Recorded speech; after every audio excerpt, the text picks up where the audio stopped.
Good evening and welcome to the meeting of the Select Board for Wednesday, January 12th, 2022. This is our first meeting of the new year.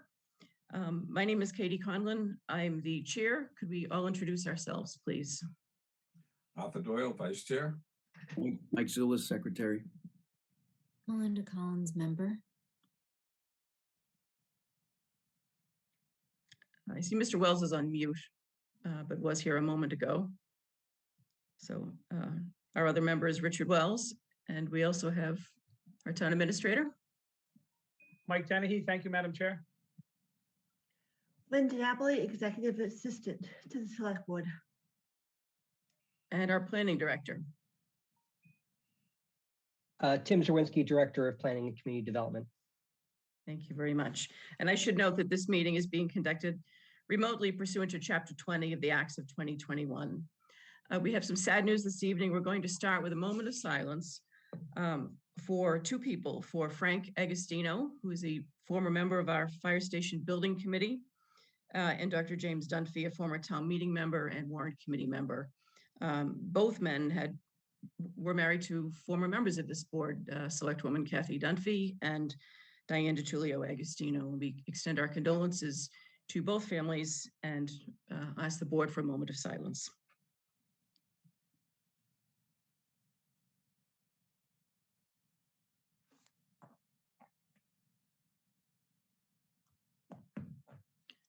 Thank you all very much. Okay, if we could put our flag photo up on the screen, we will start with the Pledge of Allegiance. And we'll ask everyone to join us in the Pledge of Allegiance.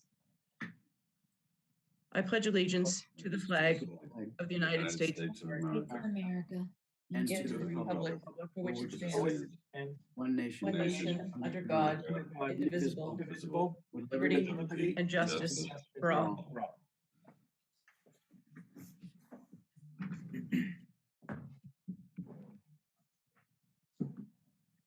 Thank you, everyone. We're starting tonight with a public hearing. Before we have public comment, we have a 7 p.m. public hearing that's scheduled relating to Woodlot Drive. And our planning director, Tim Zerwinski, is with us, as well as I see Mr. Mastriani, Mark Mastriani from Pulte Homes, which is the developer of the project. I'm not aware if we have anyone else this evening for this agenda item. So if Mr. Napoli or Mr. Dennehy see anyone in the group of attendees who should be here for this discussion, please just move them to the panelist group. So why don't we open the public hearing? This is a multi-step process, and it may be helpful if I ask the planning director to perhaps give a summary for the board. You all have a memo from town council, and this, as I said, this is the first step in many steps, and we're here tonight to discuss our intention to lay out Woodlot Drive as a town road. So Mr. Zerwinski. Thank you, Madam Chair. And I've got said memo right here, and I'll be referring to it. This is a memo from Peter McNulty from Murphy, Hesse, Toomey, and Lehane from August 10th, basically laying out the process by which the town accepts a public way. You're all probably familiar with Woodlot Drive. That is the street that runs up through the Milton Woods development built by Pulte Homes at the former town farm site. It's been a long time coming. When I first got here as the assistant town planner, we were in the process of getting Pulte all set with the special permit and getting ready to build that development. And here we are. It's more or less done. If you've ever been up there, it looks just like we planned it. So I think it's a good success for the town and a good project. Part of the project from at the very least the special permit process and even before then was the presumption that Woodlot Drive would be a public town-owned way as opposed to a private way, which is something that we see sometimes with subdivision projects.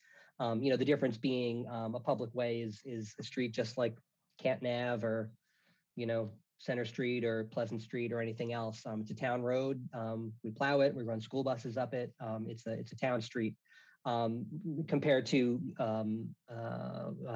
Jill Kathleen Way, for instance, which is a recent subdivision that is a private drive that's owned and maintained by the property owners and the homeowners association. So it's been the expectation for a very long time that Woodlot Drive would be a town way, and it's really one of the last bits of business to sort of tie up this development. And so, as Chair Conlon mentioned, there's a multi-step legal process that goes into accepting a town way. Part of it happens kind of behind the scenes on a staff level. We receive a petition from folks that want a road to be a public road. In this case, it is the residents that live at Milton Woods. They're sort of playing the role of petitioner. And then we get what are called as-built plans from Pulte. And this basically, and I'll have Mark Mastriani from Pulte Homes talk through this a little bit more in detail, kind of what the nature of the road is and the nature of the project. But these are plans that basically show, what the road looks like as it is in reality, as opposed to sort of speculative plans that the road is built to at the approval process. So once we've got those in hand, we start this formal legal process. And as Chair Conlon noted, there's a multi-step process to this. And the first is the select board holds a meeting and kind of votes its intention to accept Woodlot Drive as a town way. And that just kind of is a kickoff that kind of starts to allow the other dominoes to fall later on in the process. The second step in the process is a report from the planning board. The planning board's responsibility is to review the as-built plans, review the road, seek input from whoever they need to seek input from, the developer, DPW, town engineer, just to ensure that it's been built to the specifications that were laid out in the approval a few years ago. And then with that report in hand, it comes back to the select board, and the select board has another public hearing, and then takes the formal vote to accept Woodlot Drive as a town way, at which point that goes to town meeting, and town meeting ultimately makes the decision to take the road or not take the road. These are public hearings. Public hearings are not necessarily required under the statute that governs the acceptance of town ways. But on the advice of town council, we are holding a public hearing to keep open the select board's ability to utilize eminent domain to take easements or land if necessary. We don't believe that will be necessary. We very strongly don't believe that that'll be necessary, since Pulte has always expressed a desire to transfer this road to the town. But just to sort of, out of an abundance of caution and to keep all of our options open, we're having a public hearing to reserve those rights. And so, that's where we are tonight. We're sort of holding the public hearing to, give the select board a first chance to take a look at the road and to ask any questions of Pulte, and then, take their vote to refer to the planning board, for their review and recommendation, with the expectation that it'll eventually come back to the select board. So I think with that, I'll, with your permission, Madam Chair, I'll ask Mark Mastriani from Pulte Homes to kind of talk through just very briefly the development of Milton Woods and the sort of the construction of Woodlot Drive. Okay, thank you, Mr. Zerwinski, and welcome back to the select board, Mr. Mastriani. It's been a while since we've seen you. Hi, Madam Chair. Good to see you again. And good evening, everybody. I just wanted to thank you for your time tonight in starting this process with your intention to lay out Woodlot Drive. So I've been working on this project for, I don't know, almost maybe 7 or 8 years. I've been around from the beginning, and it's been a long process. But it was a well worth it process. We were working with the select board many years ago, and then eventually we worked with the planning board and the other departments in town. Ultimately, a special permit was issued by the planning board in April of 2017, and then approved definitive subdivision plans were endorsed by the planning board in December of 2017. And then we started construction of Milton Woods, which Tim, thoroughly laid out. Was a 23 lot subdivision off of Unquity Road. And we started construction about 4 years ago in first quarter of 2018. And we have, I believe, successfully completed construction. We've been working very closely with the planning board over all of the years during the course of the project, and certainly working with Chase Berkeley and his team in engineering and DPW overall over the years as well, and certainly been working with him as we completed the project recently. So we're here tonight to begin the process to request the town accept Woodlot Drive, which is the name of the street, that serves Milton Woods. And happy to answer any questions that you all have.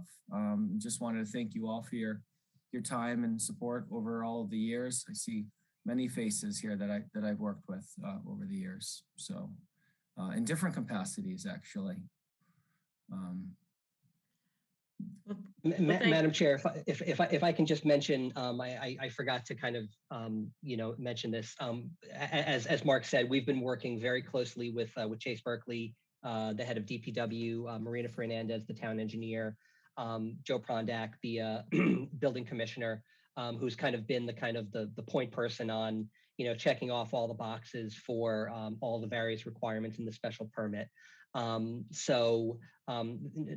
Those folks are not here tonight. The thought being that they would sort of participate at the planning board's request in their kind of review and report if the planning board had any questions about the kind of physical construction and anything like that. But I think if the select board is interested in hearing from any other town staff on any issues or any questions or comments that they may have, I obviously don't want to speak for any of my colleagues, but this has been a relatively smooth process in terms of kind of closing out this roadway. So, you can take my word for it or not, but there'll definitely be an opportunity if the select board's interested to have additional town staff kind of chime in and offer their commentary. But it's been a really good collaborative process with Pulte and town staff. Okay, thank you, Mr. Zawinski. Why don't we go first to any questions or comments that members of the board may have for either Mr. Zawinski or Mr. Mastriani? And if none, then we will go to the public and see if there's anyone here in the attendee group who would like to speak, since this is a public hearing. So does anyone from the board have a question or a comment for the two speakers we've just heard from? Seeing none. Then let me ask if anyone who's in the attendee group, if there's any member of the public here who would like to speak at this public hearing on the intent to lay out Woodlot Drive as a town roadway, please raise your hand and we will recognize you and move you to panelist so you can offer your comments. I don't see any hands raised. Let's wait a few more seconds. We have quite a few people here this evening. Anyone for Woodlot Drive?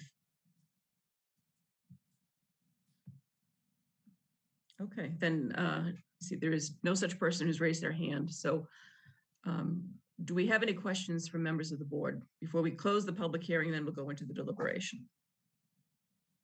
Madam Chair, if I can just say one more thing. I don't have it in front of me, but we did receive a letter from the Milton Woods Homeowners Association expressing support for the select board's intent to take Woodlot Drive as a town road. I saw a couple names in the attendees. They may not necessarily want to speak up, but they did provide a comment letter that I think you all received either earlier today or yesterday.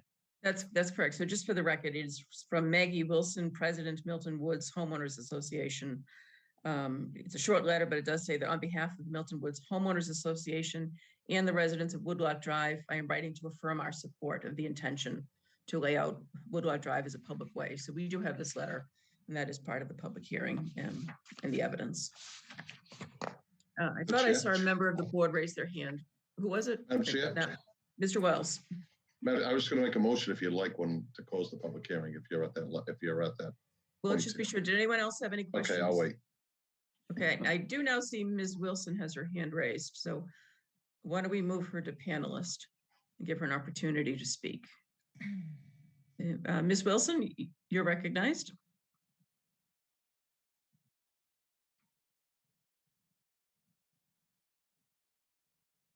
Ms. Wilson, can you hear us? Okay, that, You hear me now? She took her hand up. There you yes, go. we Okay, can hear good. you, And yes. And I can start my video here as well. Hi, everyone. Thanks for pulling up the letter. And I just wanted to, say that we are here. Several members of Woodlot Drive residents are here. We are all supportive of this, motion to lay out Woodlot Drive as a public way. I think when we all purchased our homes on Woodlot Drive, we all, always intended and thought that that was going to be the case, that the road would become a public way with the town of Milton. And I think we're all excited to, have that happen and utilize all the great town services that we want to be included in. And so just wanted to let you know that I think on behalf of all the residents and the board, certainly we are in favor of Woodlot Drive becoming a public way. Okay, thank you very much. And thank you for your letter. Did anyone, I see no other hands raised in the attendee group. Did anyone from the board have a question before we close the public hearing? Mr. Zulus.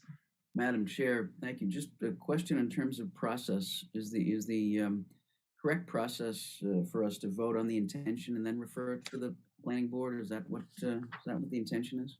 Thank Yes. you. Yes, and there's actually several elements that need to be a part of our vote that Mr. Zawinski has put in an email to us. Okay. Madam Chair, do they yes. need to be part of the public hearing, or do you want to close the public hearing first and then vote? How would you like to do it procedurally? We should close the public hearing and then we'll go into Excellent. discussion. So if it's all right with you, Madam Chair, I make a motion to close the public hearing. Second. Okay, motion's made and seconded. All in favor. Mr. Doyle. Yes. Mr. Zulus. Yes. Ms. Collins. Yes. Mr. Wells. Yes. And Ms. Conlon, yes. Okay, so we've closed the public hearing and now we're into deliberation, and we do have an email from Mr. Zawinski regarding elements that should be part of our vote should we choose to move forward with this intention. So is there any discussion? I'll just read what the elements are. The vote would be that the board intends to lay out a town way at Woodlot Drive, that we anticipate that the current owner will, which is Pulte Homes, would transfer its rights by quitclaim deed, and that the select board reserves the right to take land or easements by eminent domain if necessary, which, as Mr. Zawinski noted, may not be necessary and is not anticipated. And that the board refer this matter to the planning board for review and recommendation, with the process following that to be that if the planning board provides a report to the board, and there's a 45-day period for the planning board process, we would then have another public hearing and hold a vote to lay out Woodlot Drive as a town way. So any discussion, or would anyone like to offer a motion? I would accept your comments if you'd like to make a motion. All right, I'll make that the motion. I'll second it. I'll second that, Madam Chair.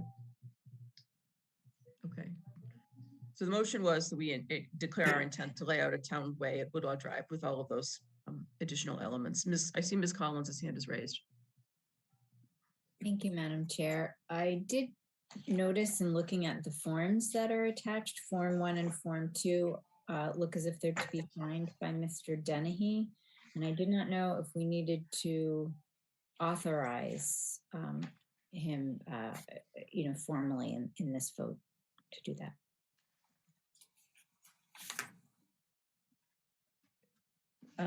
Well, I believe these have already, let me just take a quick look. I think the first one is just a certification that the town administrator would sign about our vote. The second one, I think, may have already gone out, Mr. Zawinski, or is that going to be going out after the boards? So Form 2 is actually the kind of the legal notice. So that has gone. in the That has paper already and been gone done. out, So it's just Form 1. Okay. So Form 1, if you'd like, we can just make that, we can authorize the town administrator to execute a certificate of our vote this evening in the form attached to the Murphy-Hesse, Toomey and Lehane memo. I'll make Maybe you that would- a friendly amendment. Okay, I'll accept that as a friendly amendment. All right, any other discussion on the motion? Hearing none, then all in favor, Mr. Doyle, Yes. Mr. Zulus, Yes. Ms. Collins, Yes. Mr. Wells, Yes. and Ms. Conlon, yes. Okay, so the next process is this moves to the planning board, and we will follow up and see how that process plays itself out. That's where the town department heads will offer comments. So for Ms. Wilson and other members of the Woodlot Drive neighborhood who are present this evening, there will at some point be a proceeding before the planning board and a meeting that you can attend there as well. Before this comes back to our board for a final vote and then on to town meeting. We do have this on our agenda later on in the evening just to accept a town meeting article, but I'm not anticipating any real substantive discussion at that stage. Okay, thank you all for joining us this evening. Thank you, everybody. Have a good night. Thank you very much. Good night. Thanks, Mark. Good to see you again. Yeah, thank you. Okay, the next item on our agenda, we have public comment. We also have, following that, an update from our Animal Shelter Advisory Committee. And I understand we have a couple of people who can only stay this evening until 8 o'clock. So why don't we go to public comment and then we'll move on to the animal shelter update. If you're here for public comment, if you would please raise your hand and we'll recognize you if we see hands raised. And we'll ask that you state your name and address for the record. Mr. Daly, I see your hand raised. I know you're here for the animal shelter meeting. Are you here also for public comment? No, just the animal shelter. I'm sorry. Okay, if you could, I will keep you as a panelist, but let's see if we have anyone this evening for public comment. I see no hands raised. We do have one person on the telephone, and that is *6 to unmute and *9 to raise your hand. So we'll wait a couple more seconds. If there's anyone who would like to address the board at public comment, this would be the time to raise your hand and offer your comments.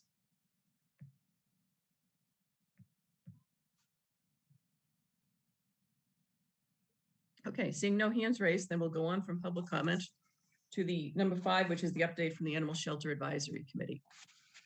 We have Mr. Daly and I see Mr. Hogan as well. Thank you both for joining us this evening. Mr. Daly, I believe, is the co-chair of the committee, and Mr. Hogan is the project manager. And Mr. Zawinski is going to stay for this discussion as well. Good evening, gentlemen. Thank you for joining us. Good evening. Thank you. Thank you. So who would like to start? Madam Chair, I can begin by laying out where the committee is, and Paul can fill in some of the details that I think will be pertinent to our conversation. Okay.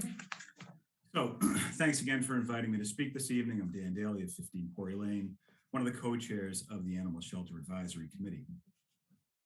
I'm here tonight to give you a brief report on recent developments in the process of finding a contractor to build the shelter and to ask for your guidance as a board.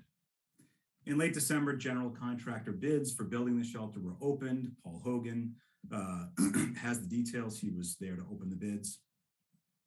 These bids far exceeded the funding that the Milton Animal League has available from its donor.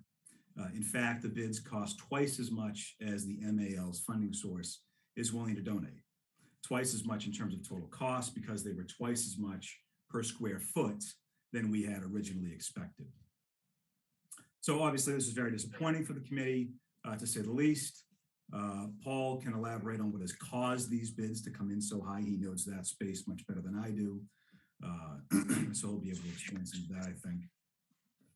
But this leads us to really a bit of an impasse as a committee. So at our meeting yesterday, we discussed a few of our options. And so I'll lay out just 4 options. There are certainly more options that could be pursued. This is not an exhaustive list, but rather at our meeting, these are the first 4 options that kind of emerged. So we could redesign the building, and that would be to shrink it to reduce the cost. Given that the cost per square foot has gone up so much in the past year, reducing the size of the building will significantly reduce the cost. We're in conversation now with the Milton Animal League in terms of if we were to do this, what's the what size building is required now that we're not going to get the building that would maybe be optimal, but what's the building that would be at least a significant improvement over where we currently are. And we're trying to figure out currently if we have the right to require the architect to do this by virtue of our contract with him. That is to say that we requested an affordable building.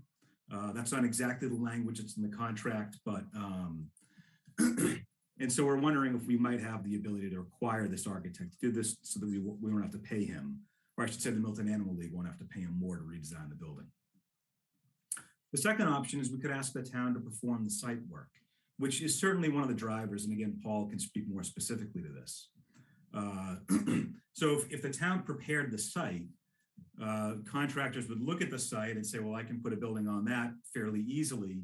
And that would really reduce the cost. It seems to us that a major driver of the cost was the removal of the ledge that is present on the site.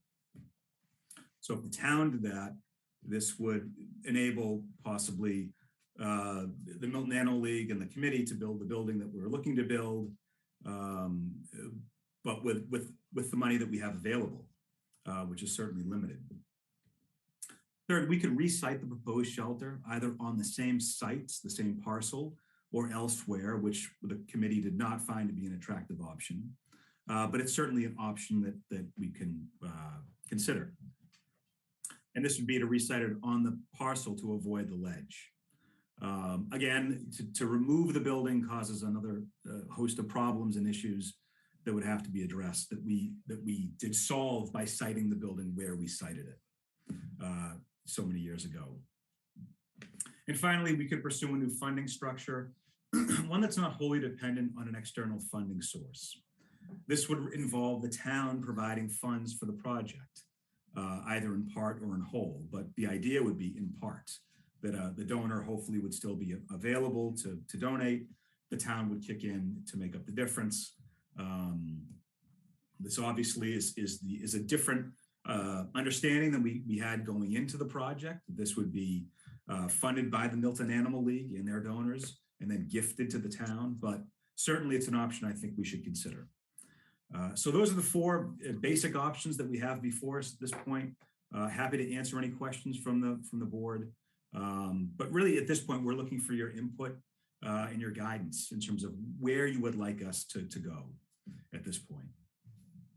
Dan, can I add a fifth option Sure. that I think we talked about? And this is something that may or may not, I'm not sure what our appetite is for this, but I think it bears discussion of just a conversation of whether this needs to be a public building in the first place, which I think is a fundamental kind of reconsideration of the conceit of the whole project. I mean, we are where we are right now because public building and procurement laws kind of require the structure and the sort of the process that we've done, which is a significant driver of cost. If we were in a situation where it was simply to provide land to a private actor to build an animal shelter in town, we may be in a situation where that private actor could construct the building at a significantly lower cost. How significant, I don't know. Whether that's runs consistent with again procurement and public building laws, I don't know. But I think it's also something that the town is going to have to consider. Because we'll get to Paul in just a minute, but the prevailing wages and all the other sort of things that kind of drive up public construction costs are again a pretty big driver of costs on this one.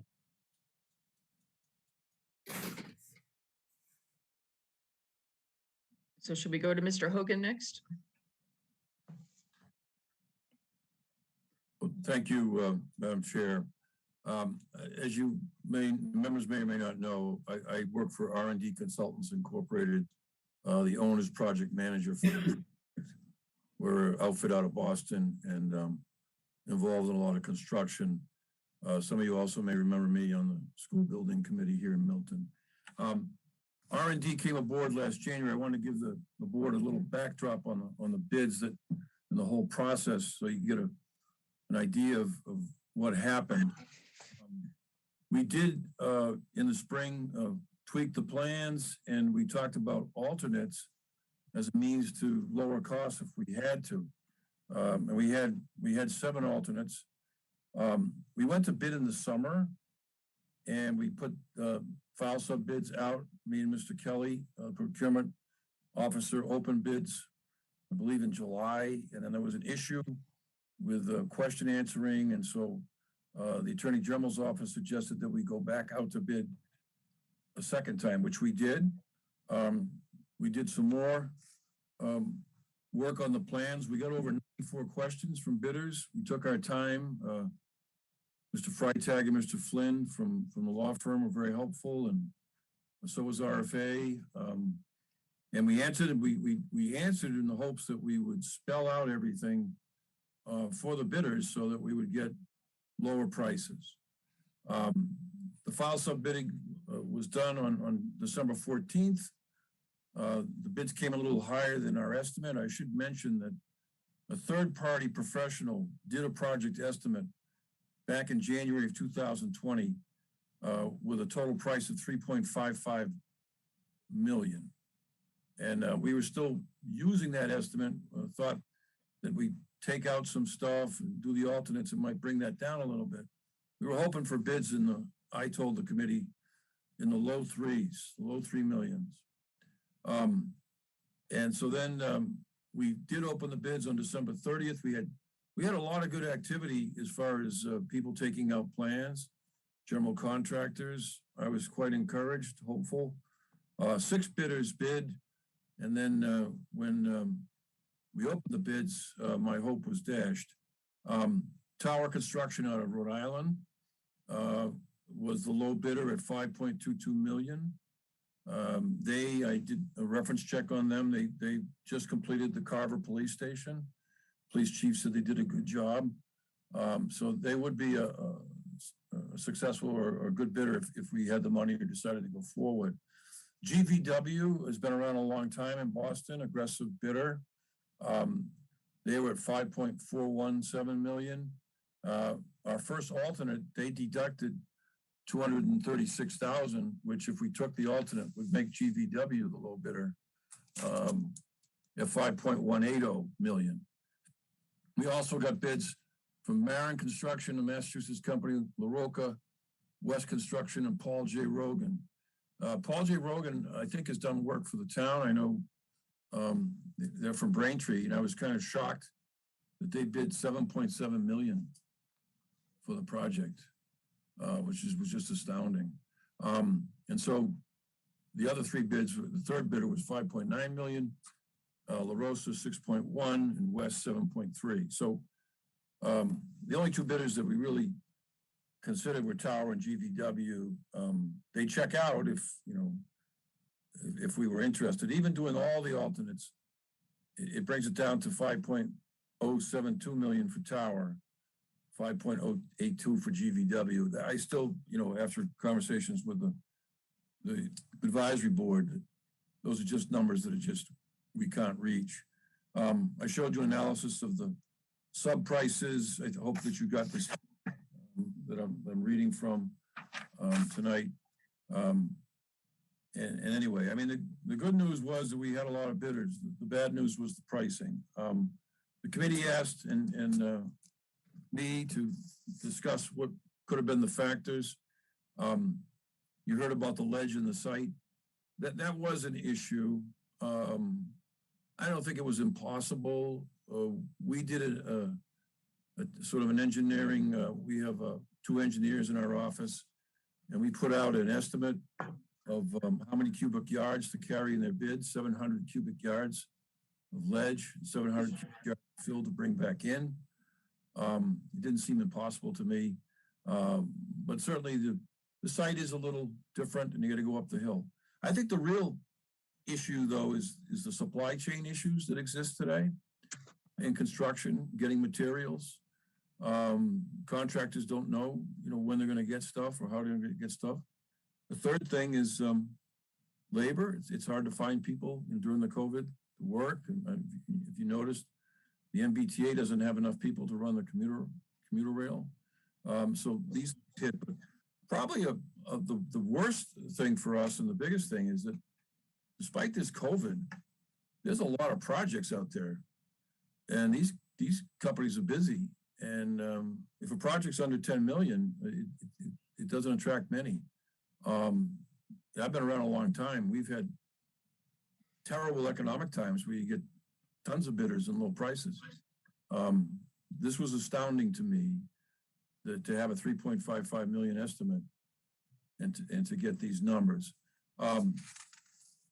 So I did discuss with the committee, I weighed in on some of the options. I mean, when I talked about doing the site, if you could eliminate one problem. If the site is a problem, you could put out a contract to build the slab, bring in the site utilities, and there you go. I know that some committee members have talked about modular building or steel frame, and a slab would help you get involved with that, and then you wouldn't have the middleman. I mean, you would be dealing with site contractors directly, and you wouldn't have a 10% or 15% GC markup. So that was just one idea.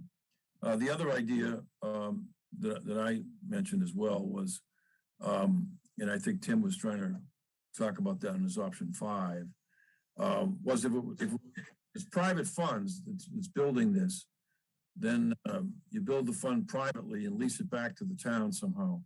That's, many more people in this room smarter about that than me.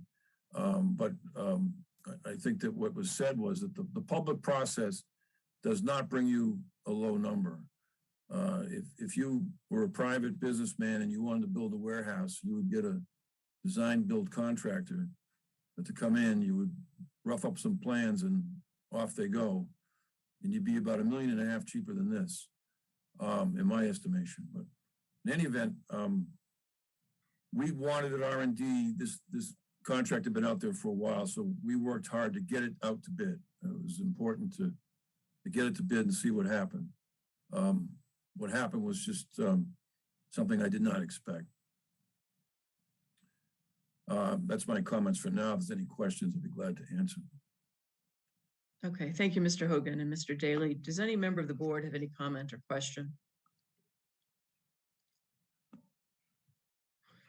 Or thoughts on this astounding news, as Mr. Hogan said? Mr. Zulus.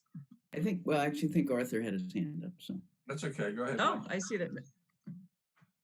Either one of you. Go ahead, Mike. So I have 4 questions. Recognizing that I think 2 of the key interests here obviously are cost and timing, and how to keep the cost down, how to get paid for, and how to do it quickly. Because as many have pointed out, it's a long time for building a new animal shelter is long past. So the questions are, in the first option cited, the redesign to reduce cost, what would be the additional time that would be taken for that option? If you can estimate. And I don't mean to put you on the spot, but if there's, I'm just trying to get a sense of cost and timing for each of these things. So we would approach RFA, and we would work with James Howe, who's been very helpful, and we would say, hey, we want to truncate the plans. We want to reduce it from 5,000 square feet to something less, probably with a 3 in front of it. And I think the committee would have to wrestle with, what to take out and that kind of thing. And so then it would probably take a number of months to redo the plans. Yeah. Let's say 3 months, 3 to 4 is a guesstimate. And go back out. And then, if COVID's gotten better, economy's changed, you might get some more aggressive bidding, and stick to the public bid process, and see what that brings. Okay, so maybe a 3 to 6 month delay if you went that route. The second one, where the town prepares the site, removes the ledge, any sense of cost and timing for that? If you do it, in the good weather, it doesn't take long for the contractors to do it. The site work that we were carrying, I think, was about $600,000. And I'm pretty sure that they bid over $1 million site work for whatever reason. So the idea would be to be under $1 million for the site work, maybe, 700,000 or something like that. The advantage of that is it just takes that out of the picture and gives you flexibility going forward. And I think that you might build the site out, separate it out from the final building plans in that procedure, because you might have different options once you have a slab. And that would be the slab option. Yes. Okay. And then the final question, sorry to take the time, Madam Chair. The final question on the town funding aspect of this, if we try to tie in town funding for this, is the delta here we're looking at about 1.6 million?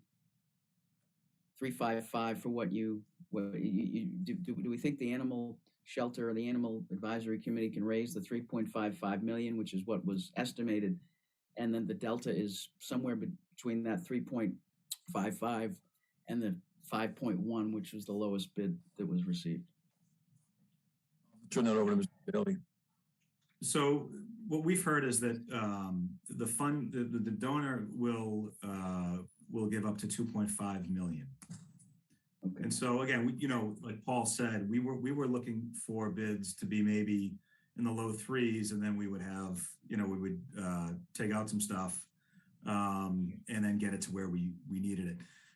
This has been one of the complicating factors of this whole process, is that the funding source is a donor, and we're beholden to the donor. We're at the mercy in some ways of the donor, and the donor has been very generous.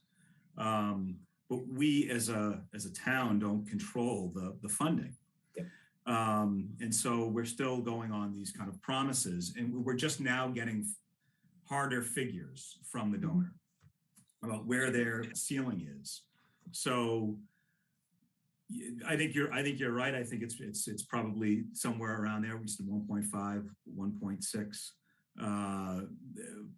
If we redesign the building, because it seems to me that we're not going to be able to get a building that's suitable for much, less than maybe $3.5 million if we bring it down to where it needs to be.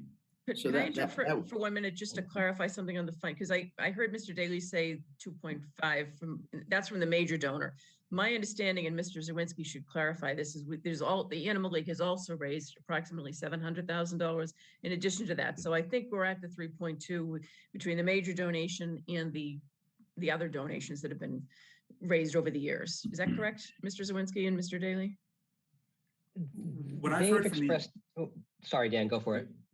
The Animal League has said that some of that money is to furnish the new animal shelter as well. Okay. So there's two buckets of money. One is to build, the other is to furnish. Okay. Because they're two separate costs. So that's my understanding.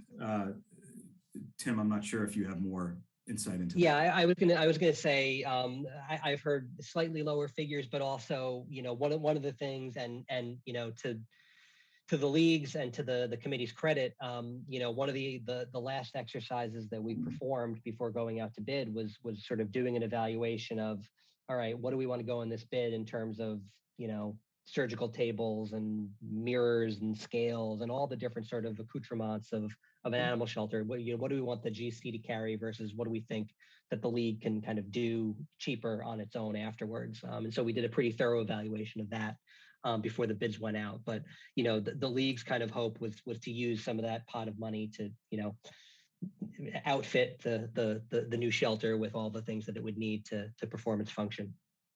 I also want, go ahead, Dan. No, go ahead. My understanding is that going to the chair's question, I think some of that Animal League money was used for the architect and for the contract for R&D.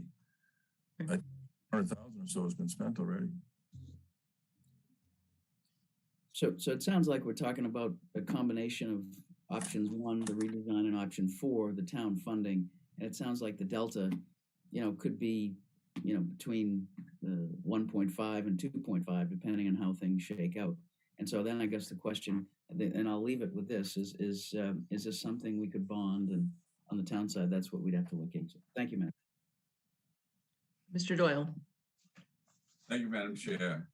And Thank you, gentlemen, for your work and the committee for its work. With respect to option number 4, which is the refunding proposal, is that predicated on the existing design only?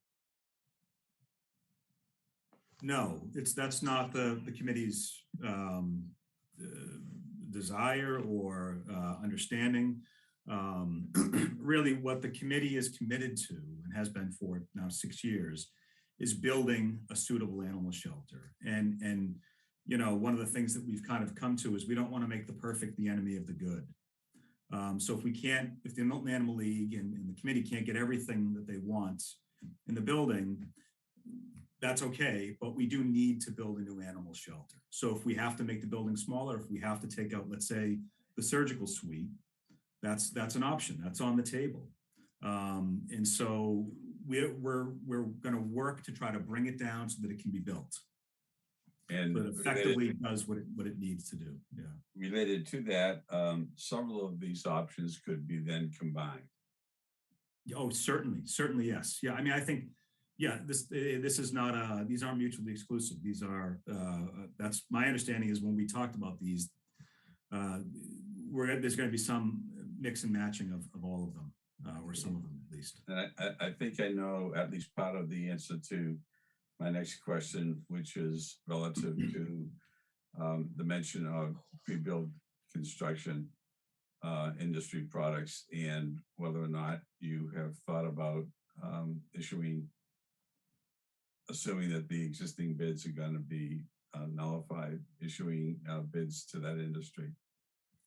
Yes, at our last meeting yesterday, we talked specifically about that as well. I didn't go to that level of specificity in my presentation, but that would be under number 1, redesigning the building, and you know, redesigning the entire the structure even as you're noting to go to a prefab construction. So that option could be combined with the 4 or 5 options that are on the table. Certainly. Thank you very kindly. Thank you. Any other? Mr. Sorry. Hogan. Yeah, to Mr. Zulis's question, the bid that we had, the estimate that we were using carried 717,000 for site work. If you added, say, 20% to that, another 140, you'd be at 857,000. That would be some kind of number that I would be looking at for that option, and maybe even try to reduce that somehow. But that's that. And one other thing I want to say, we will need some decision about what to do with these bids. They're good for 30 days. We opened them on December 30th. Around the 28th of January, we should be officially using them or not using them. We've deferred. We haven't done anything. I think Mr. Kelly and I are going to figure out to put something up on the website, maybe the results. But that doesn't mean that we're going to go forward. Okay, does any other member of the board have a question or a comment?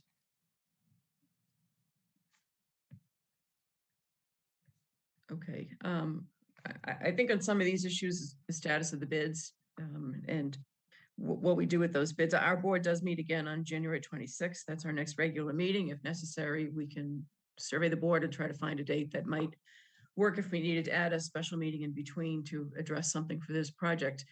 Sounds to me like you've given us a lot of information tonight to think about, and we're gonna have to do some follow-up probably with town council and the procurement officer on the bid issue and where we go from here, whether we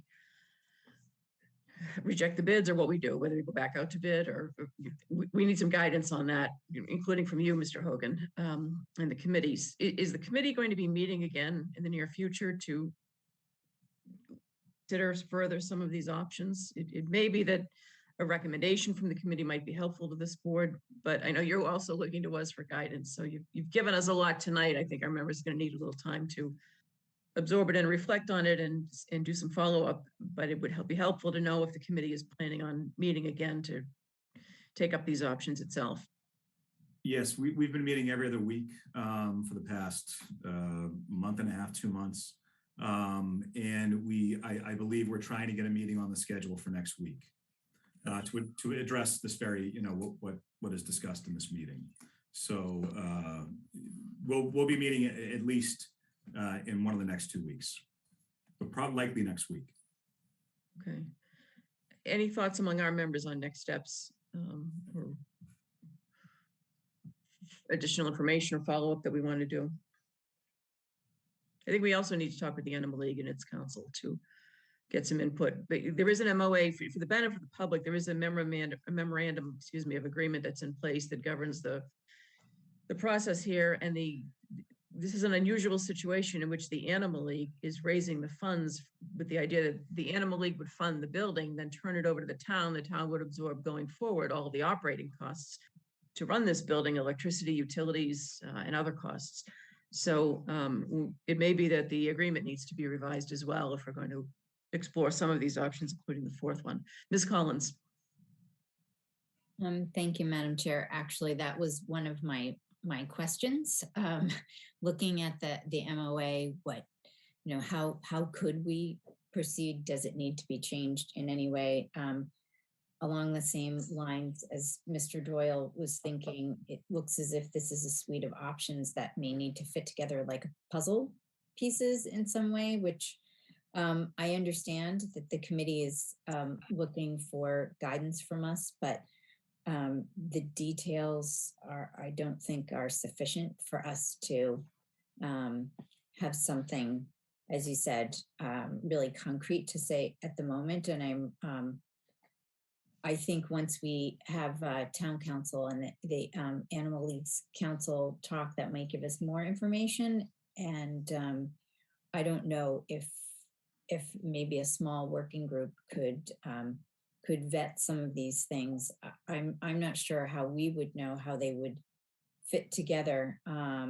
Certainly, Mr. Kelly would have to be involved, and Mr. Zerwinski's idea about it remaining a privately held building, and then I don't know what kind of agreement we could come to, but I think we'd want to negotiate that up front if we're, if we would be leasing it back. So another thing to add to the mix to think about. Thank you. Anyone else? I think a working group sounds like a good suggestion, and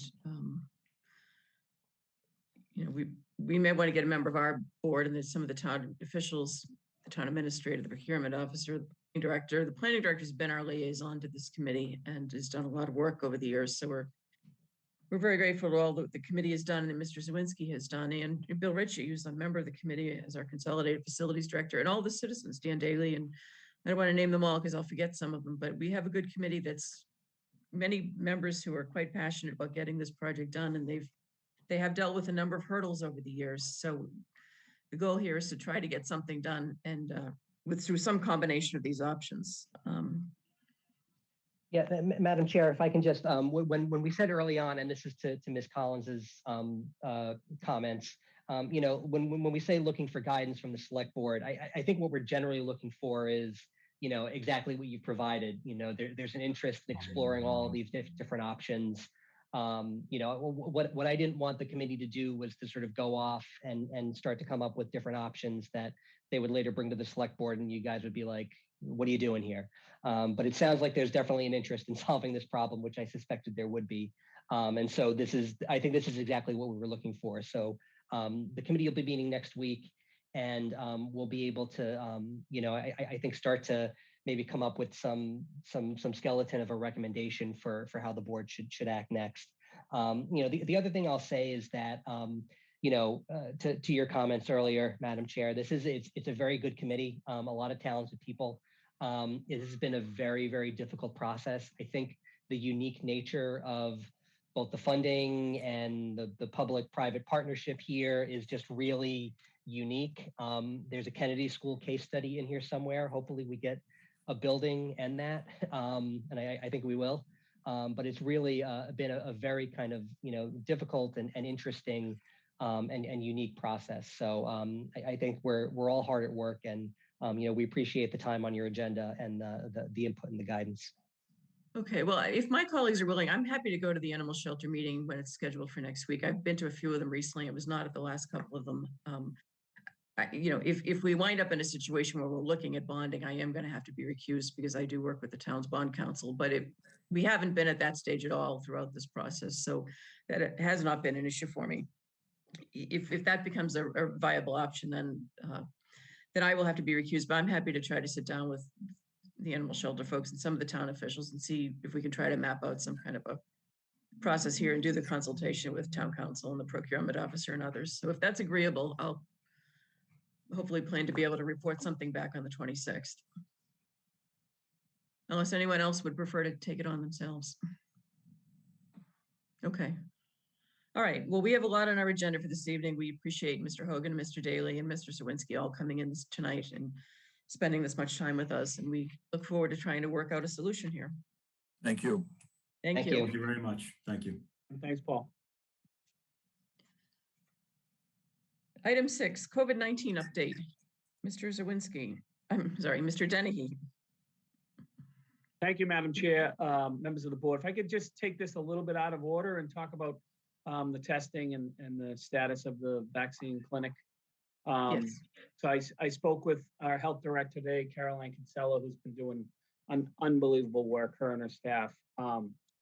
They're seeing a huge spike in cases since the holidays, and increasing cases were identified at both of the DPW testing sites. So on January 2nd, the town hosted a free COVID test site.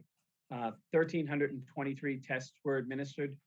78% of those tests were Milton residents, and 254 of those tests came back positive. Similarly, on January 9th, this past Sunday, 1,123 tests were administered, and roughly 210 of those tests also came back positive. So it's a consistent 19%. The two most recent free COVID test days that we hosted. And just to put it in perspective, in the last 4 days, from January 8th through yesterday, January 11th, 387 positive cases in Milton, with more than half of them coming from the DPW testing site. So the testing site is working. Unfortunately, with that comes all the contact tracing.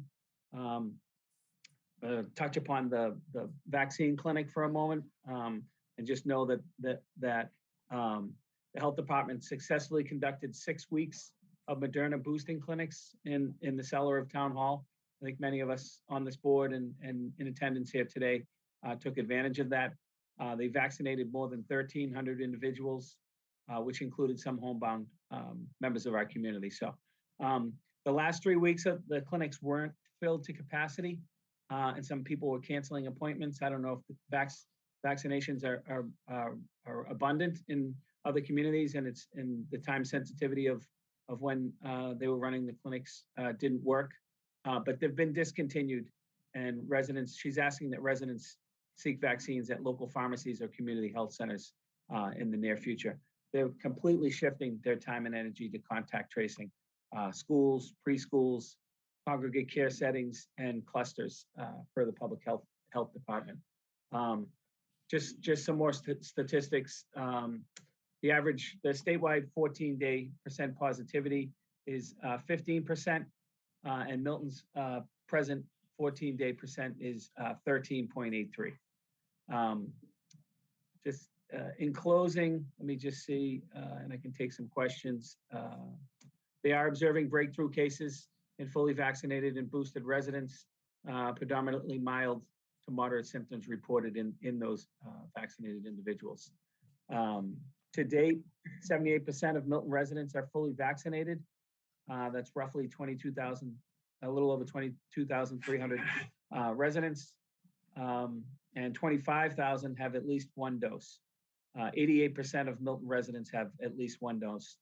And then this is kind of a staggering number, but since March 1st of 2020, 4,821 residents have officially tested positive for COVID-19 in our community. So obviously, a little bit of positive information out of the MWRA BioBot data. we may have reached our peak, but based on the numbers the last 4 days that the health department has seen, the virus is certainly still in our community and traveling quickly. So with that, I can take some questions if you have any. So I have a question or question for Mr. Dennehy.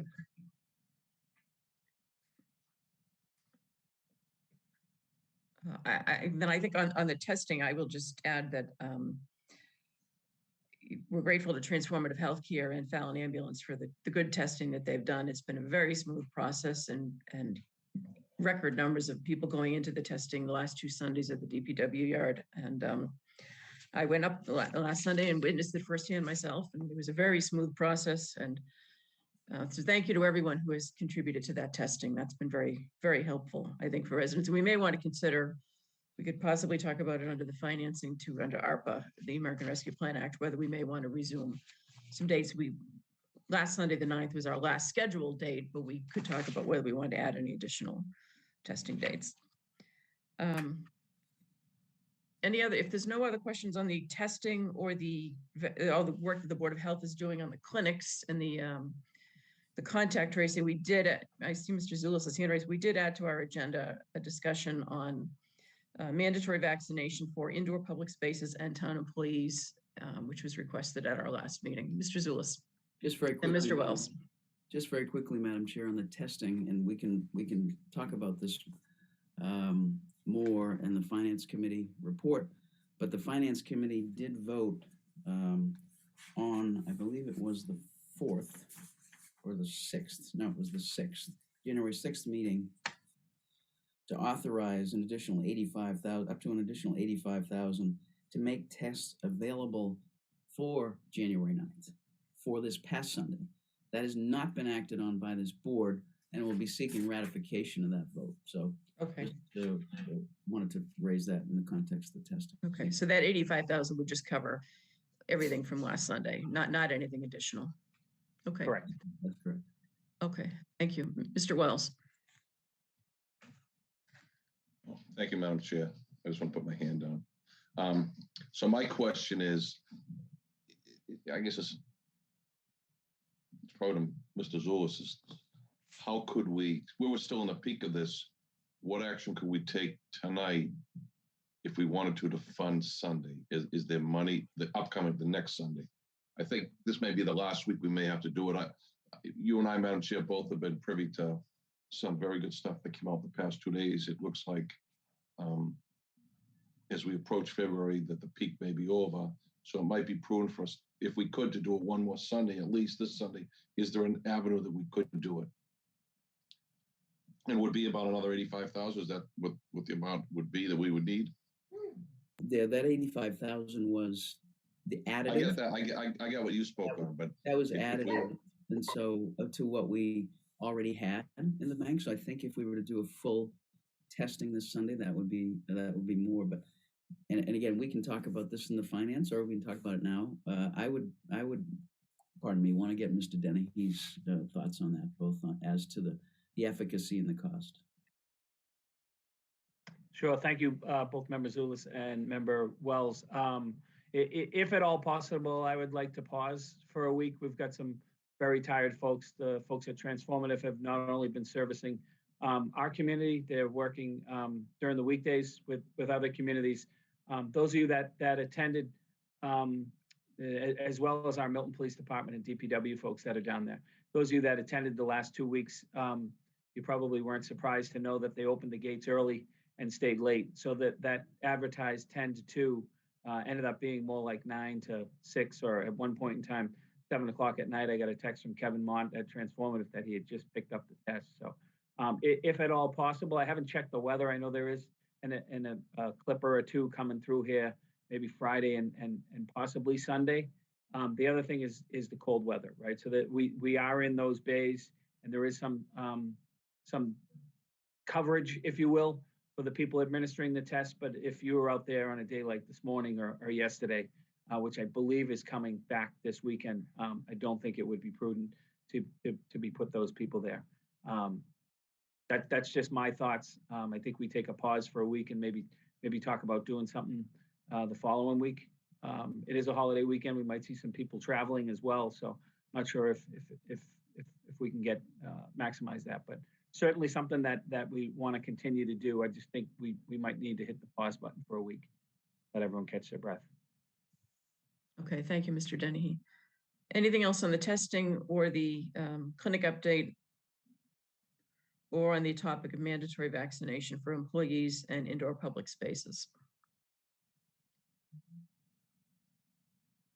Well, Madam Chair, I think in the context of our discussion on December 22nd, in which we approved the face covering winter advisory for face covering, I think I asked that we have this discussion, and so I will discuss it, if only myself, just to say what my thoughts are. And I understand there is opposition, there is some support, there is some opposition. People seem to have different views on this, and I know we respect everyone's view on this. Everyone has an opinion, and they're certainly entitled to it. And I for one certainly learn more when I have a discussion with someone I disagree with than when I have a discussion with someone I agree with. So I think we have different views on it. And this, I'm talking right now on item A2, the vaccination in indoor public spaces. I think the chamber and the businesses are not in favor of it, as far as I've seen, of those businesses that have spoken up. And I will say, as I look at this, we see other communities that have either implemented this or are considering implementing it. Those being primarily Boston, that's the most prominent, but also Arlington, Brookline, Cambridge, Medford, Salem, Somerville, maybe others.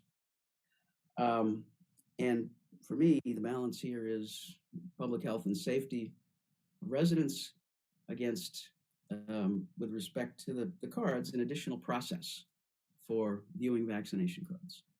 And that is, for me, the balance. Often our decisions are weighing a balance of issues, and that to me is the balance here. Pardon me. I will say that, as with the masks, this board does not have the authority to issue that mandate, but we do have the authority to have a discussion about it and to raise awareness about it and to take a position on it if we so choose. And I will tell you, from my point of view, I would like to know what the medical advisor to the Board of Health thinks about this. It was very persuasive to me that the medical advisor to the Board of Health, who is really the town's health advisor, was in favor of a mask mandate.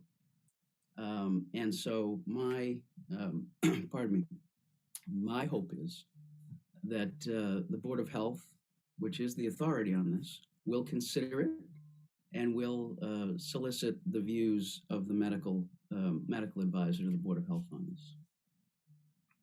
Thank you, Madam Chair. Thank you, Mr. Zulus.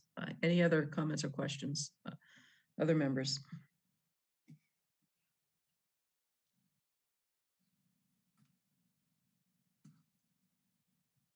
Mr. Zulus, do you want to propose that we refer the matter to the Board of Health and ask that the Board of Health consult with their medical advisor, or are you looking for the medical advisor to the Board of Health to give us a direct opinion? No, I think it's appropriate to refer to the Board of Health, so that if the members are so inclined, I think that would be that would help us and help the town in making a decision on that balance. On the indoor public spaces, or both the indoor public spaces and the employees? Well, yes, on the second one, I'll say something about the town employees. I'll take that one separately. Okay, all right. Then yes, I assume it would be the same request. Be the same request to refer to the Board of Health and to solicit the views of the medical advisor of the Board of Health on those topics. Okay, thank you. Mr. Wells. You're unmuted, Mr. Wells. I got it. Thank you, Madam Chairman. I appreciate Mr. Zulus's concerns, and having spent the better part of my life in the enforcement business, I get it. But just in reference to his, they're fully aware. I mean, I've watched their meetings. I'm sure you have. They're fully aware of where we're at. I don't think that they made their decisions lightly. My only concern in doing that is that they're an elected board just like we are, and they're the ones who've really been in the lead and pointing this since this started. And I think they fully get it. And I read Caroline's written report from them to Mr. Denny, which we were copied on, and I understand wholeheartedly why they decided what they did. And again, Governor Baker did the same similar thing today. He's been faced with the same questions and the same concerns on the state level. So, I just don't think we need to do that. I think, maybe we want to have Mr. Denny related to them, but I don't think we'll not be comfortable taking a vote against another board that's been fighting this front and center every day since it started. That's just my only concern. But I get his point. Okay, any other questions or comments?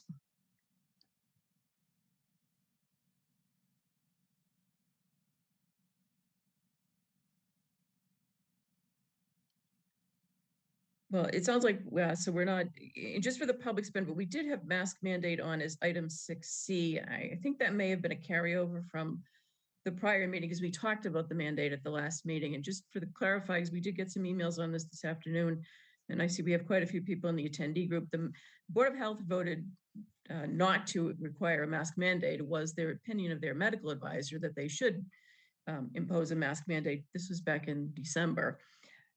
And obviously, these are not permanent things. These are items that could be for a finite period of time while we're in a surge period.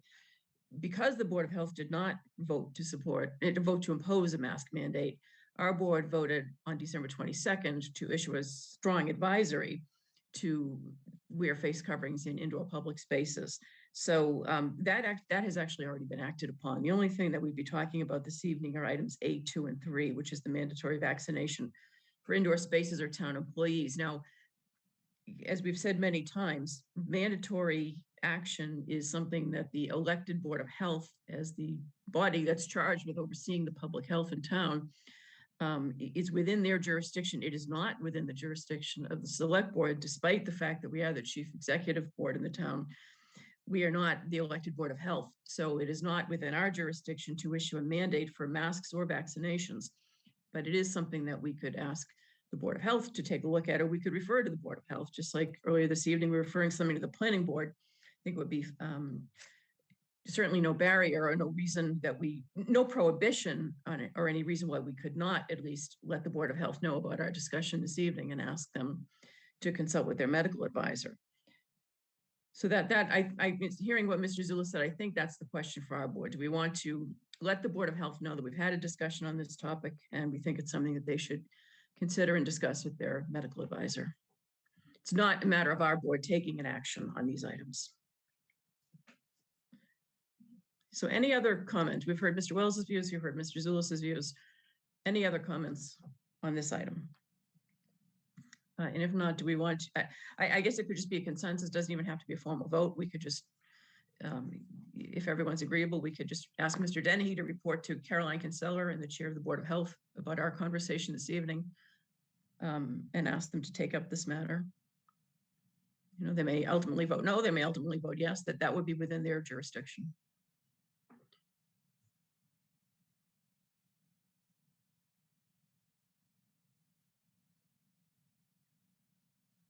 So we have a proposal for Mr. Zulus, not a motion, but a proposal. Ms. Collins. Thank you, Madam Chair. I think my sentiments run along with Mr. Wells's. They're well aware, and I guess I'm not opposed to having Mr. Dennehy let Director Kinsella know the tenor of our conversation, but I think for me, I don't need it to go farther than that at this point. If things start to change, I think it warrants, continued monitoring and discussion. Thank you. Okay, thank you, Ms. Collins. We are going to, and I believe it's our next agenda item, talk about the special town meeting in February. And COVID and where COVID may be or may not be at that stage. So as someone mentioned earlier this evening, I forget who now, there has been some good news in that the wastewater testing is showing the numbers now moving in another direction, which is good news. We did get an email from Bob Hiss, who's our town moderator, with some information on the latest trends in COVID this morning. So we're hopeful and that we may be seeing some signs of a peak and the numbers going in a different direction.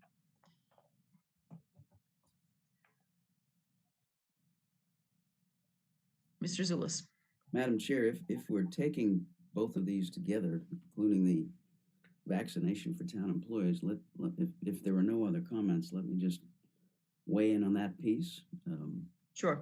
You know, Mr. Wells mentioned the governor. Certainly the governor, in this case, is mandating vaccinations, as are many private businesses at this point, and some municipalities, including Boston, including others as well, similar to the list that I gave before. I would say on this one, and I think this one is more in the province of this board, I think it would be contrary to what other municipalities may have done. I think this is a discussion with the unions to see how best to protect the employees, to protect the residents who come in contact with the employees, our customers.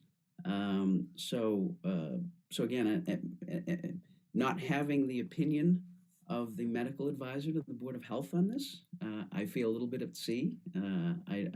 I wouldn't presume to pick some guidance, because it seems you can pick guidance on these things from many different sources. I prefer to have the decisions made locally and have the information from our local sources. On this one, again, I think the local source is the medical advisor of the Board of Health, and so that's why I would like that to be considered and to have the medical advisor of the Board of Health weigh in on this. So that's a similar view, but that's all I have to say on that. Okay, and anything specifically on town employees from any other member of the board? It's 8:18, so I'm hoping we can move this along and get on to our next topic, which is also related to COVID.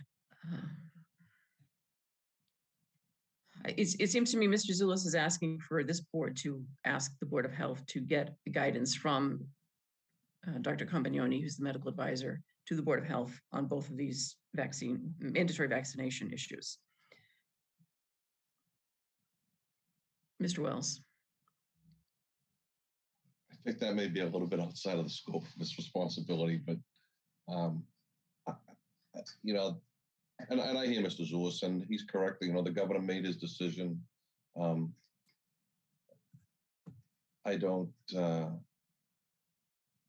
just don't think we're at where we need to be with this right now. I think that, you know, we've been pushing this and pushing this. You know, Mr. Denny, he meets with the department heads regularly. You know, we're not Boston this. And my main concern is enforcement. How do you do this? You know, we're not the city of Boston that has, you know, a whole division that's out there for both public health and public that are able to do this and enforcement on. We just don't have that. And I lead to the last comment of our health director, Carolyn Kinsella, who's really been our front person, Maine, every day. I mean, she's, as Mr. Denny knows, I think we all know, she's done yeoman's work since this person landed in her lap in a way that she probably never could have imagined the public health position in business would become as it has since 2020. But, her last comment was enforcement, and I concur 100%. I just don't know how you do it. So, but you know, Mr. Denny, to Mr. Zulus's comment, if Mr. Denny were to have a conversation with anyone about that, I think the first person you should probably talk to would be Labor Council. Think about how you would even, but personally, I just don't think it's a road we need to get on. Mr. Zulus. Well, in terms of enforcement, I mean, I think not to go down the road, but other communities are doing it. And I think what they're doing, and the primary issue for enforcement is notice. This is the community coming together and saying, this is what we want. And the primary issue is notice. And then in terms of enforcement of whether people have been vaccinated or not, that's showing a card. And if in terms of enforcement of the private businesses of enforcing whether people are vaccinated, that's showing a card. So, I think the enforcement piece, there may be other reasons not to do this, but it seems to me to just say, well, because we don't have enough people to be there finding out who's not complying, I don't think that's the issue. The issue is whether this town is going to make a statement that we believe that the people who work here should be vaccinated. We believe that the people who go into public indoor spaces should be vaccinated in order to protect our residents and for the health and safety of our residents. So.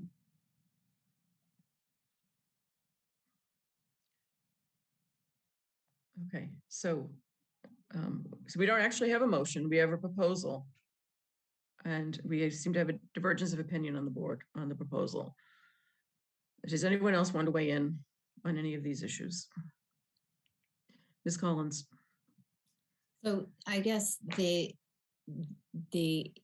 could be useful to have some information from Dr. Campagnone. I mean, being vaccinated for the measles actually prevents spread. And we're finding that, this Omicron variant is not the same as Delta, isn't the same as what came before. I think it doesn't, well, anyway, it's its own thing, and it's spreading even among vaccinated people. So if as it were, the Board of Health would ask some questions for us, that might help us as well. In considering the things that are under our purview. So, I could get behind that.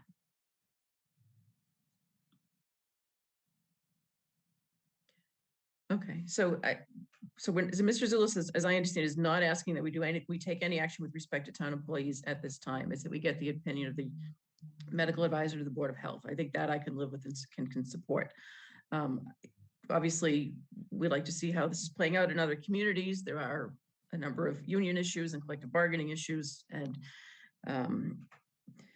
exemption issues that would have to be dealt with by Labor Council and the unions and the town administrator. The indoor public space issue is really within the jurisdiction of the Board of Health and whether there's a mandate, but it seems to me that our board could certainly ask the question of the Board of Health and bring this to their attention. I'm sure they are already aware of it, but if it's an official request from the elected board, it carries a different meaning. So I would support the proposal to bring the issue to the Board of Health and to ask that they consult with the medical advisor.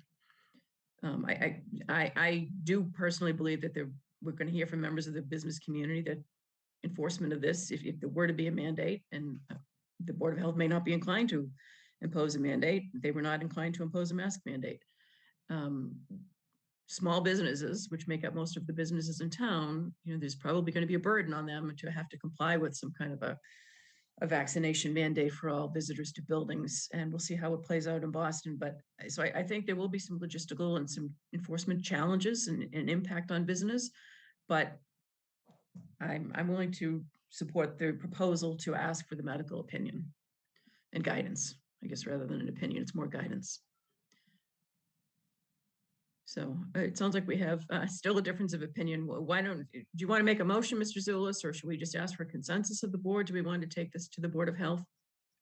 You're on mute. I'd rather go by consensus, frankly. If you're comfortable with a motion, I'll make a motion. I think it is a more neighborly action to make the request rather than make a motion, and so that's the way I would hope we could do it. Mr. Doyle, and then Mr. Wells.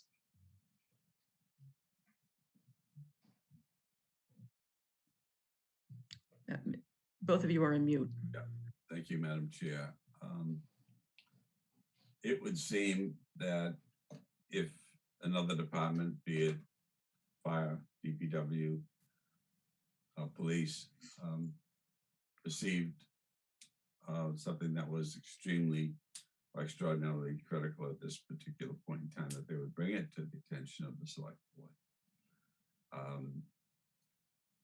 That said, I could go along not with a motion, but with a consensus request that would stop at the point of a request for information from the Board of Health on the issues that are on the table, but solely that.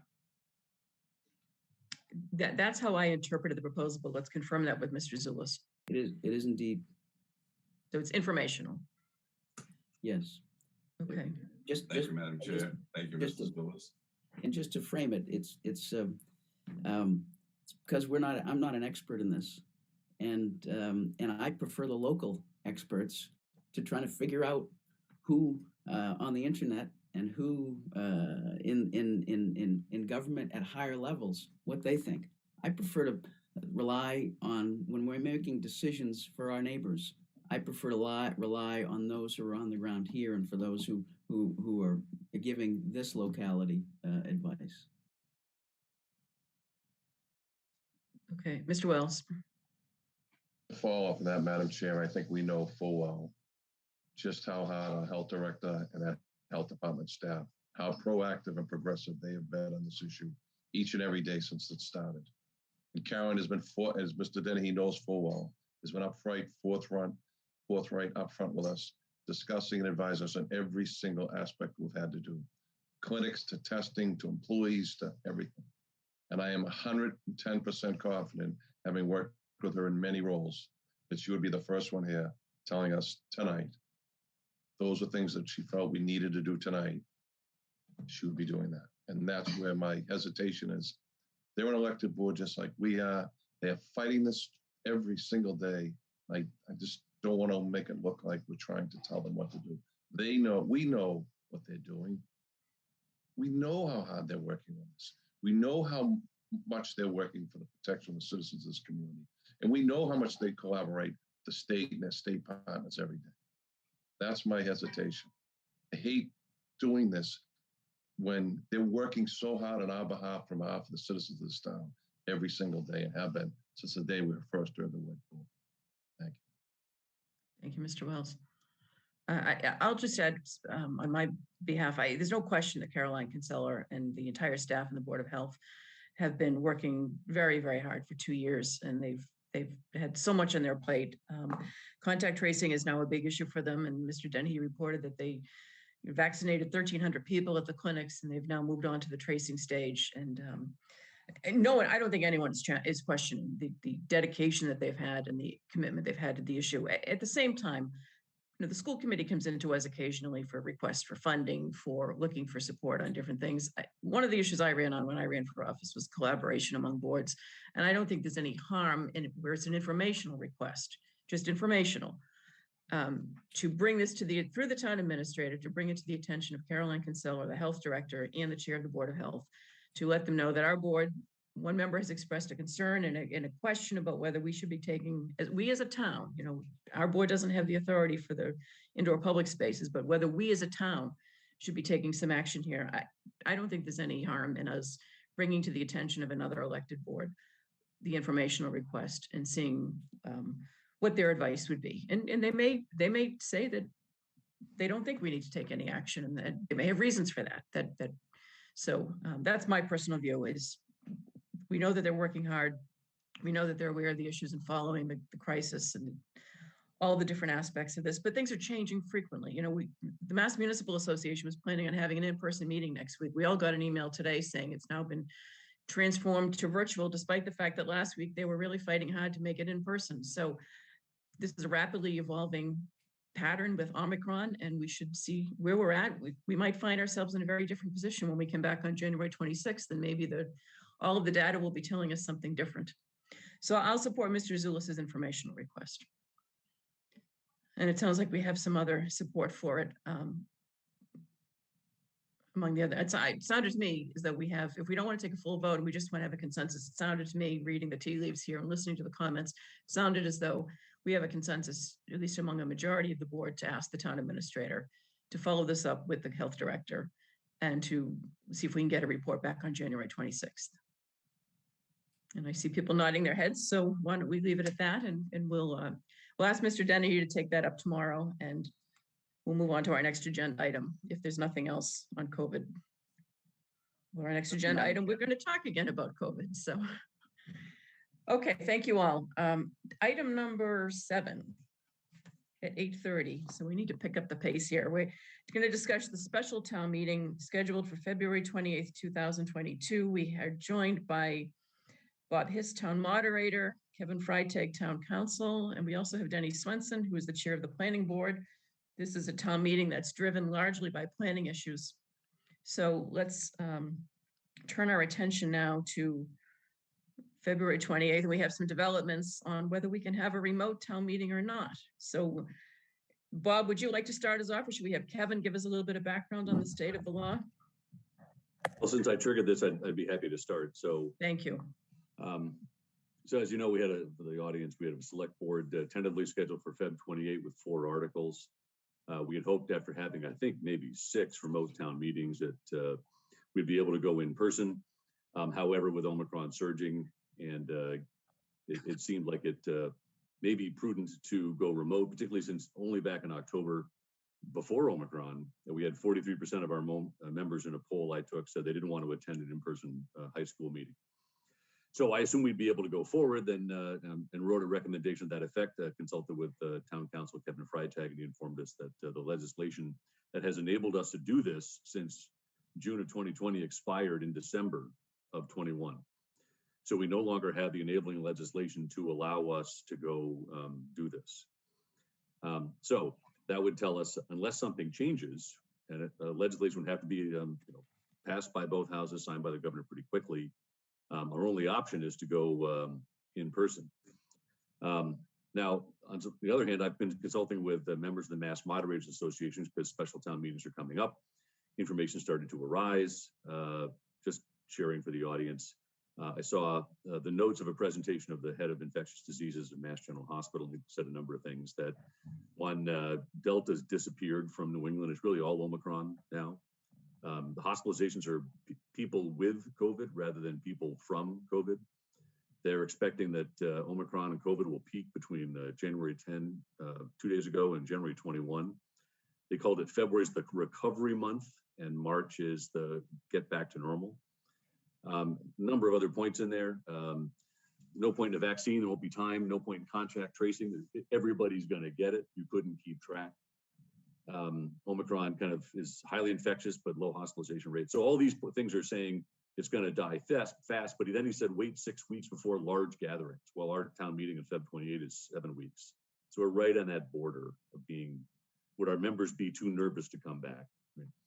Next point I saw, Mike Denny referred to this data from Boston. They track wastewater in Boston, and they're tracking the presence of the RNA that's in the wastewater. And it had this giant spike in December, and it's dropped like a rock, just down 40% in 1 week. So it's kind of showing that the doctors are saying this could be ending fast. You see it on the news. There was some stuff on Channel 4 tonight. You see it in these reports. So, okay, so that says this could end up, we might get lucky by going in person on Feb 28. So I think, Katie, you convened a meeting of a subgroup today. We went through a number of options.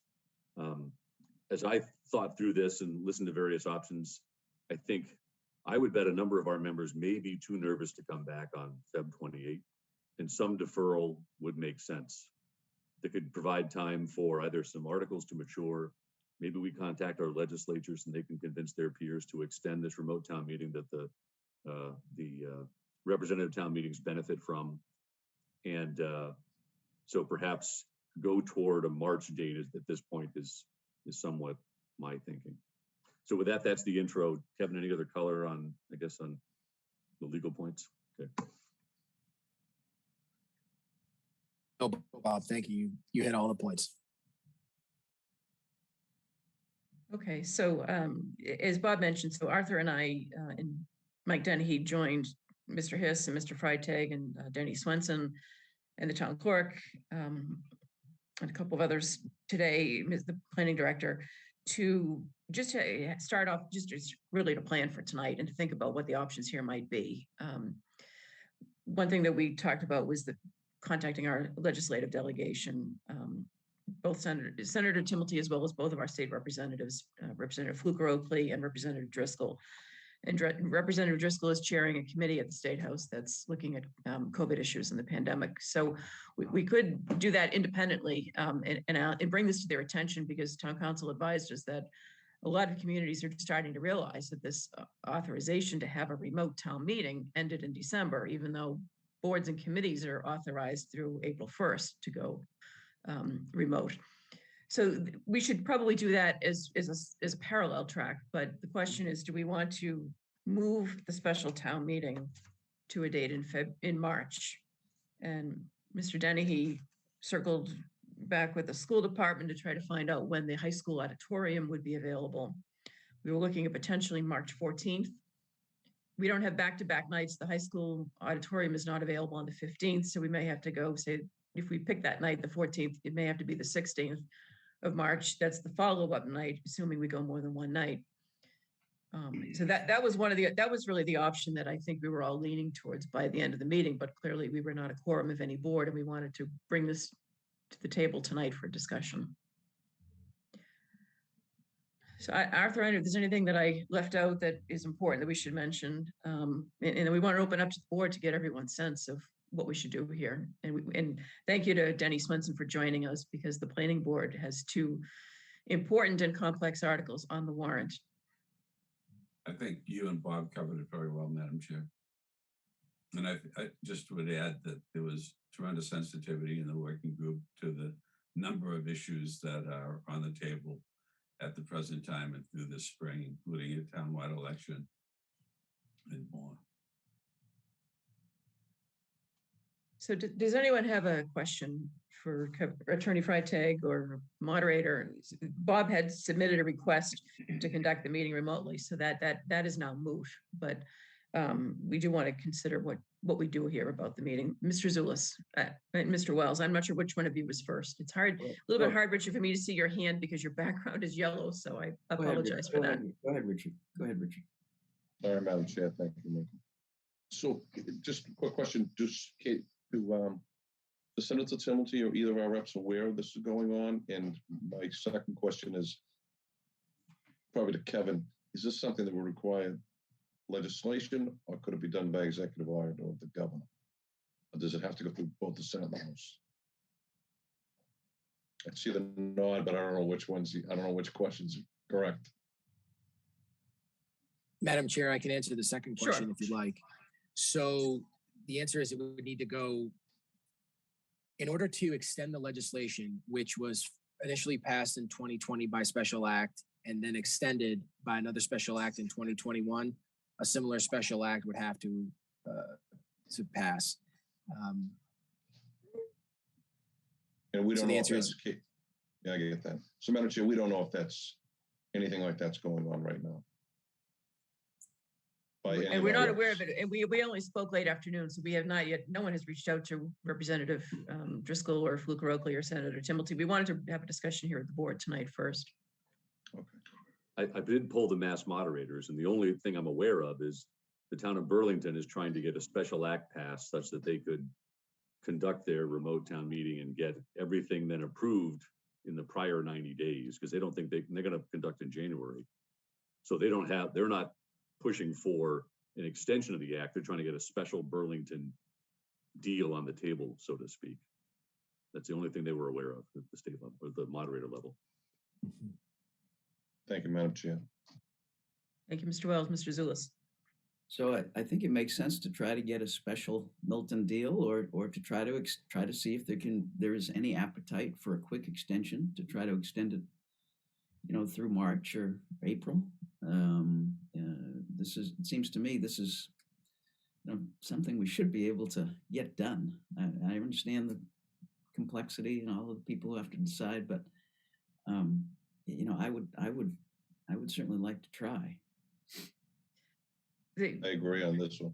well, Kevin Freitag can speak to this better. The question though, if we were to try to get special act from Milton, we'd need a home rule petition and a town meeting vote in order to do that. So that, that's why we thought that the approach would be to the legislative delegation, get this done statewide.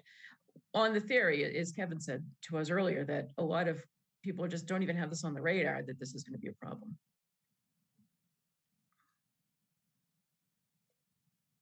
And if we are able to get legislation enacted at the state level to apply to all communities, then we could still have a March special town meeting remotely rather than in person.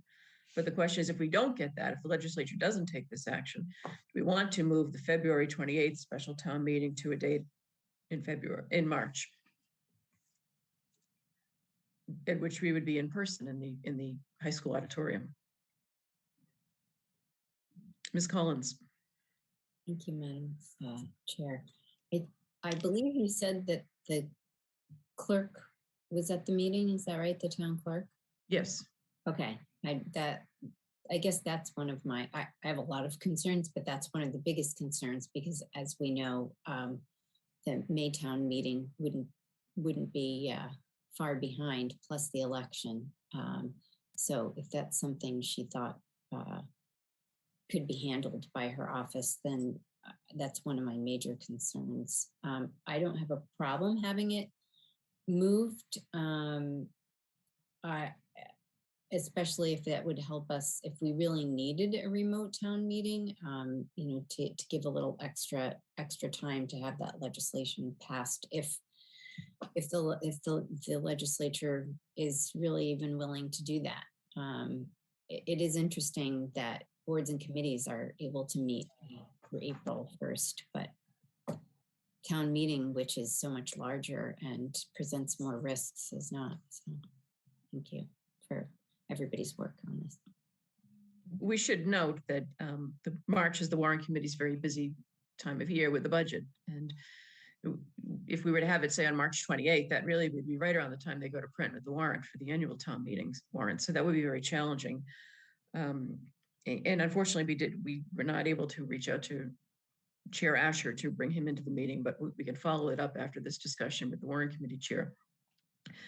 The other issue is that the planning board is going to be meeting tomorrow night to talk about one of their articles, the accessory dwelling unit article, which town council has identified a procedural issue with because the article that's been submitted is now well outside the scope of what was advertised for a public hearing. So the planning board is looking at possibly scheduling another public hearing on that article. If we were to move the town meeting out until March, we would enable some additional process time for that article to play out with another public hearing and further consideration by the warrant committee and the planning board, obviously. If there's a desire to move all of these 4 articles onto the annual town meeting warrant, we're probably looking at a pretty lengthy annual town meeting because the 2 zoning articles are fairly complex and are likely to generate a lot of discussion, having already done so at the planning board and the warrant committee. And we have a budget and we have school building articles and a number of other articles. So there's a lot of moving pieces here to try to juggle. And it seemed at the end of the call we had with the moderator and the others that maybe extending the special town meeting into March would be the way to go here.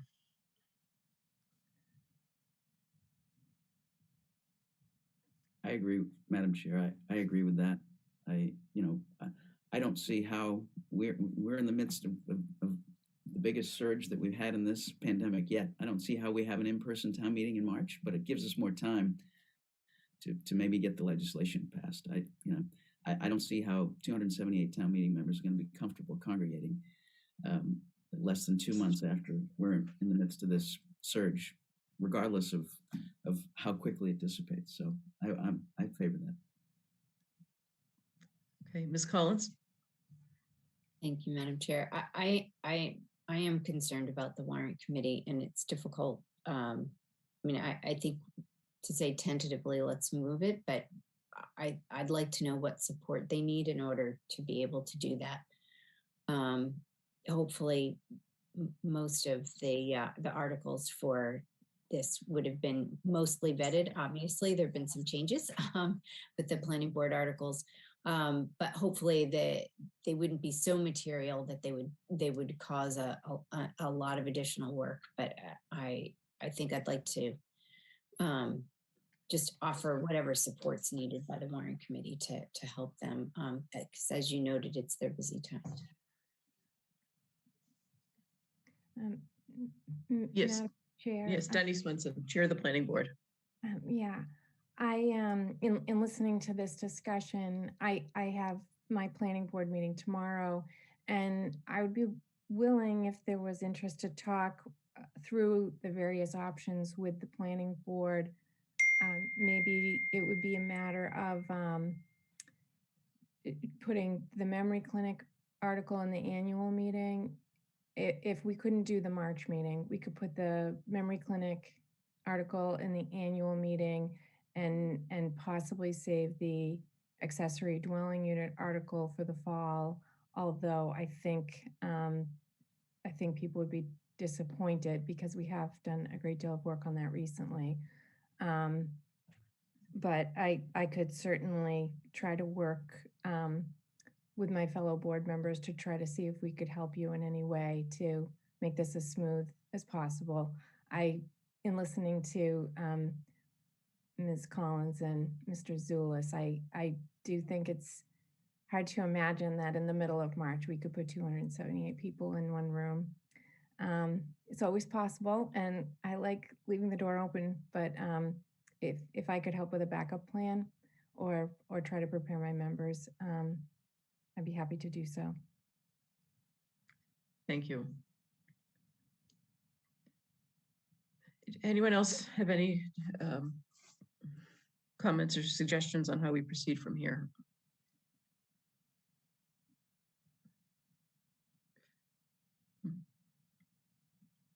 We could, contact the legislative delegation tomorrow, see what they think the prospects might be of some relief at the state level.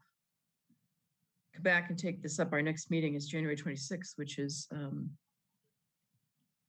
we're supposed to be voting that night to approve the warrant and get it to the printer the next day. So at that point, we need to know whether we're going forward in February or there is a provision whereby we just keep the February 20th town meeting date. And as we get closer to that date, if we find we're still in the throes of the pandemic and it's unlikely we're going to get 278 people, the moderator has the authority to postpone the meeting for, I understand, up to 30 days, Bob? Right. So Right.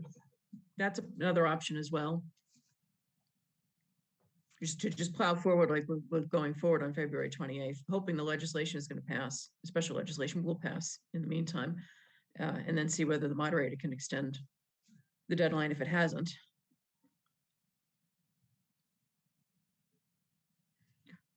Or we could schedule a special meeting before the 26th to take this up again and see whether we have any new information at that point. Ms. Collins. Oh, thank you, Madam Chair, for that that idea. I guess I'm curious about, well, what happens if we just plow forward? Does that mean we would, the warrant committee would be sending the warrant to the printer on the date that had been proposed? And would the planning board articles be ready for that time? I'm unsure how these pieces fit together in order to give a considered opinion on that. The memory clinic article would be ready for the printer. The accessory dwelling unit article, if the planning board chose to tomorrow night, we could have a public hearing. It would be the first week of February because we would have to post it for 2 weeks. So with the holiday next Monday, I think it could get posted by Tuesday. So it happened Tuesday, Wednesday or Thursday, 2 weeks later. Which I think would mean the warrant would go to print with no recommendation at this time because the public hearing will not have been held. And the article is substantially different than what was discussed at the public hearing or presented, advertised for the public hearing. Ms. Collins. Right. So if it went to the printer with, it would be with the old article or with the proposed article, because the scope might be different. I guess that's my only concern about doing that. So that's a good question. So the planning board voted last Thursday to give you the newest version. And then we learned from Kevin Freitag earlier in the week that the version that we voted on last week is out of scope, and there was a process issue in the posting. I'll let Kevin Freitag speak to that. So I don't know what would get printed. Would the old December 2nd version get printed, or would the version that we voted on last week go to the printer? Well, I think that Madam Chair, if I can respond to that. Mr. Freitag. So I think that, the select board is in control of the warrant and, has decisions about what goes on and what goes off on the warrant, including the planning board's article. I think that there's an issue that we've identified with the article that was approved by the planning board last week, not complying with the notice requirements of public hearings for amendments to the bylaws. So as a result, you're faced with an article that, as proposed, would be outside the scope. And I think, in my opinion, it wouldn't be permissible for a town meeting to even take a vote on such an article. I think that you have a procedural defect in the article as it stands right now. So putting that article in the printer could be confusing and would certainly, I think, be something that the select board would have some discretion over. I think what was discussed today was that if town meeting was postponed by 2 weeks, then that would allow sufficient time for the planning board to have a new public hearing, close the public hearing, vote on a new article, and then get that article to the select board for the warrant, and then potentially also to the warrant committee in time for them to vote on it as well. They've already seen that article now, so they're familiar, at least to some degree. And I don't want to speak for the work that the warrant committee needs to complete, but at least my understanding is it's been sent to them, so they are aware of it. It wouldn't be coming out of left field. And if town meeting were pushed off by 2 weeks, then the sequence at least would be somewhat more stable, and it would, and more in course, sort of in line with what has traditionally happened with our zoning amendment articles. So that was what was discussed today. Mr. Doyle.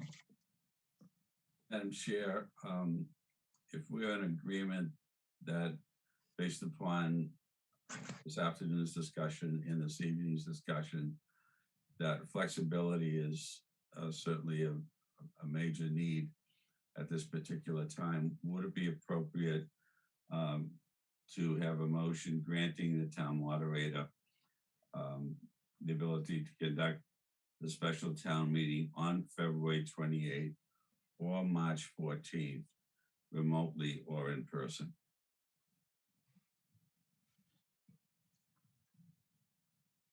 Well, let's think about that, because I obviously think we'd want the warrant that goes to print to have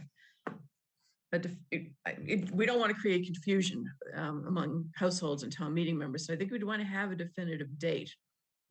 And the question would be, do we extend it now, or do we keep the date of to March, or do we keep the date of the 28th and then we evaluate it as we get closer? And the moderator already has that statutory authority, as I understand it, to postpone the meeting if necessary. So we wouldn't be granting him that. He already has that authority. I think we would want to have some clarity here for residents and town meeting members, especially. If we were to postpone this until March, then whether we can get a quorum is one issue, but we would be able to do a March meeting in person at the high school, and we could have all 4 articles go forward. If we were to continue with the 28th, if there's not legislation that passes, we'd have to be in person, but we would not have the ability to act on the accessory dwelling unit article. So the benefit of pushing to March is we might have gives us a little more time to see the legislation play out, gives the planning board a little more time to have their public hearing to address the accessory dwelling unit article, and we have a date certain in March. You know, what we could do if we want to see what the legislative delegation might tell us is schedule a meeting for next week to take this back up. I think waiting until the 26th to decide would be difficult because that's the date we're supposed to close the warrant or approve the warrant rather, and go to print the next morning. So it seems like we should decide something before the 26th. And we want to hear what the planning board has to say tomorrow night. I think that's important too, to hear what their discussion is about scheduling another public meeting on accessory dwelling units. So maybe we want to get that outcome tomorrow night, and we'll be hear back from the legislators, and then meet sometime next week just to take this issue back up. But I see two hands, Mr. Wells and then Mr. Doyle. Thank you, Madam Chair. My suggestion would be exactly to your point, would be to leave this to you to glean any intel you can from tomorrow night's planning board meeting as to how this may go, and then report back to us on, and perhaps also either you or Mr. Denny, someone have conversation, especially perhaps with Representative Driscoll, who was in the Globe today, who met with the governor yesterday, who's the chair of that committee, as far as the possibility of special legislation, how fast it could be. And then I think if you can get some very good intel on both of those, that may help you to decide as to what you want us to do next week as far as coming back. And either maybe it's enough that we can, obviously going remotely is not going to help the planning board issue. Maybe we can definitively pick a date and go do it. Okay, Mr. Doyle.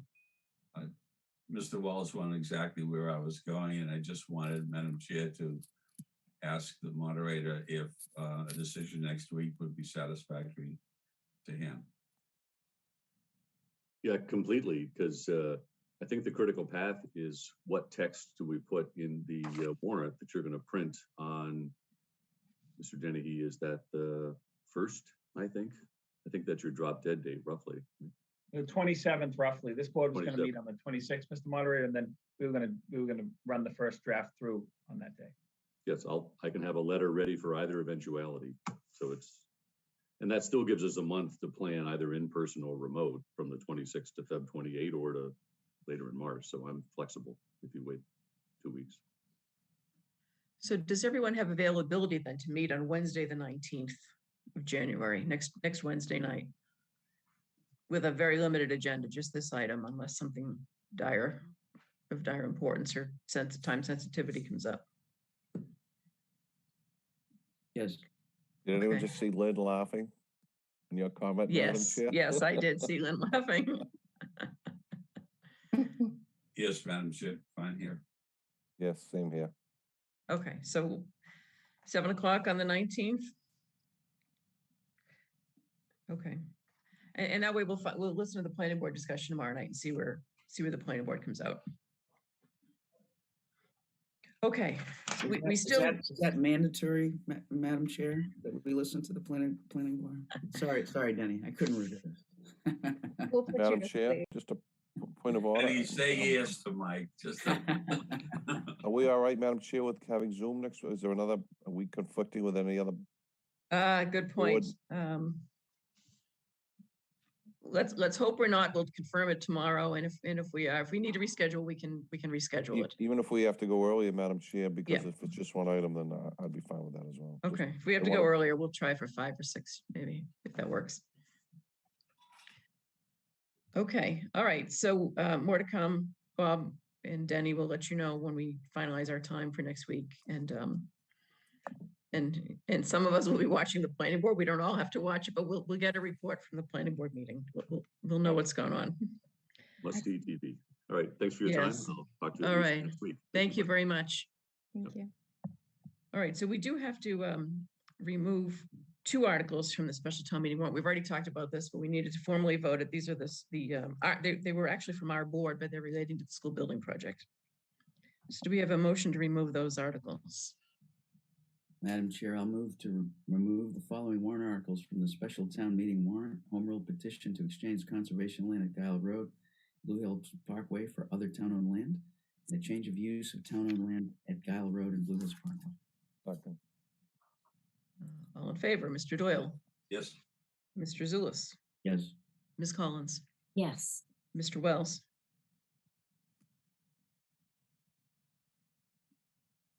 You just went on mute, Richard, but I think you said yes. Oh, I'm sorry, I did say yes, Madam Chair. Okay, thank you, and myself, yes.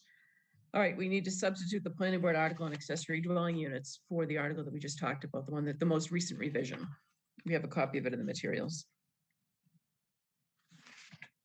So would anyone like to move to substitute the planning board article for accessory dwelling units for the one previously submitted? I'll make that motion, Madam Chair. I'll second. Okay, all in favor, Mr. Doyle, Yes. Mr. Zulus,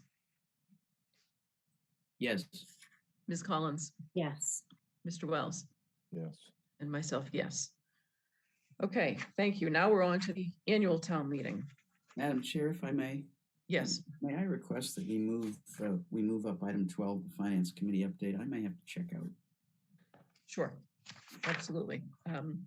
Okay, let's go to item 12, Finance Committee update. Thank you, Madam Chair. The Finance Committee has met twice since this board's last meeting. At the meeting on January 6th, the committee heard a presentation from Chief King about the possibility of using ARPA funds for a mental health clinician. And the committee is awaiting additional information on that.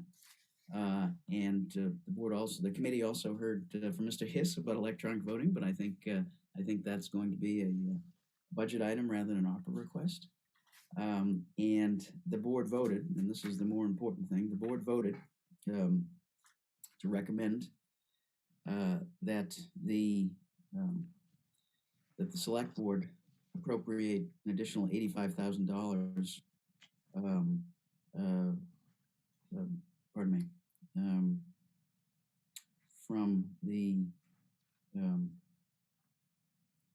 from the Testing.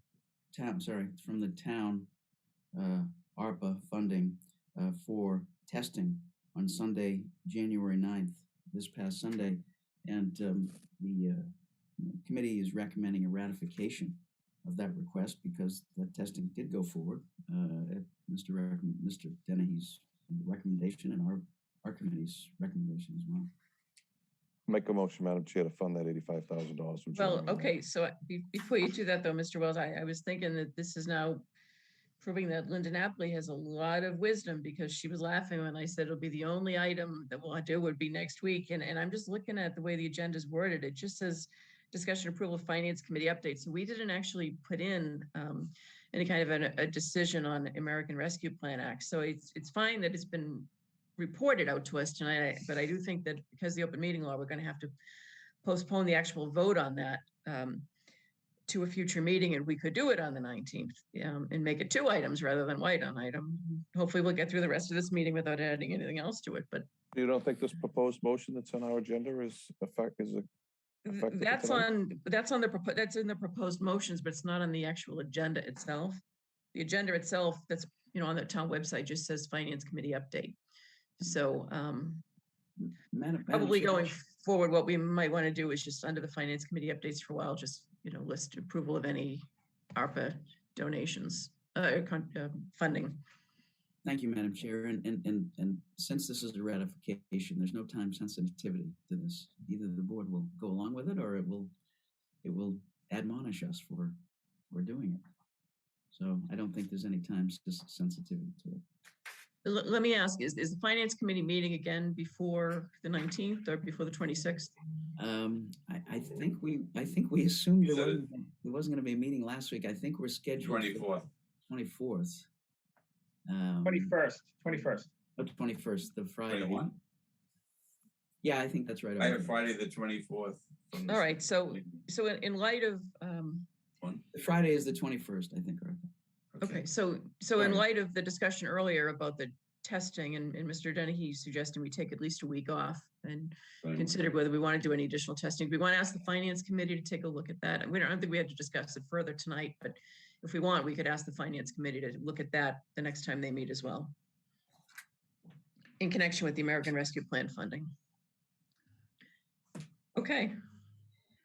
And then, Madam Chair, in terms of the report on our meeting this morning, the committee met with Lisa Hearn, the director of the cemetery, and she has a request, but she is developing additional information for that request. And so that is, that is soon to come. And the committee voted to recommend the purchase of up to an additional 500 take-home COVID tests at $9.95, pending a discussion with the health director today. This is primarily for town employees to be able to take COVID tests to ensure that they don't have COVID. And so that was the recommendation. That is similarly not effectively on the agenda, but if there is time sensitivity to this, I think, yeah, Mr. Dennehy is. So the Finance Committee has recommended it. It seems to me that Mr. Dennehy may want to take the same chance that this board will ratify it if he needs to. Ratify that additional funding for them, but what was the amount? What was the amount? It was approximately $5,000. 500. It was this morning. It was 500. When we voted, Mike was gonna have a discussion with the health director. It was 500 at $9.95, so approximately $10,000. I'm sorry, $5,000. Yeah. Okay. Okay. Madam Chair? Mr. Doyle. You want a motion for a placeholder for $5,000? Well, Mr. Doyle had his hand raised, so let's just see what he was. I was just wondering, could we take these finance matters up next week when we meet? Yes. Yes. Okay, we had the FY23 department budgets right after that. It's not technically a finance meeting. I don't know whether you want to take that also, Mr. Zulus. I do see that Karen Praval is in the attendee group, and we should move her into the panelist group. But if we want to turn that over to her, I'm happy to do that as well. I think it's her, Madam Chair. We're taking that up at our next meeting. Okay.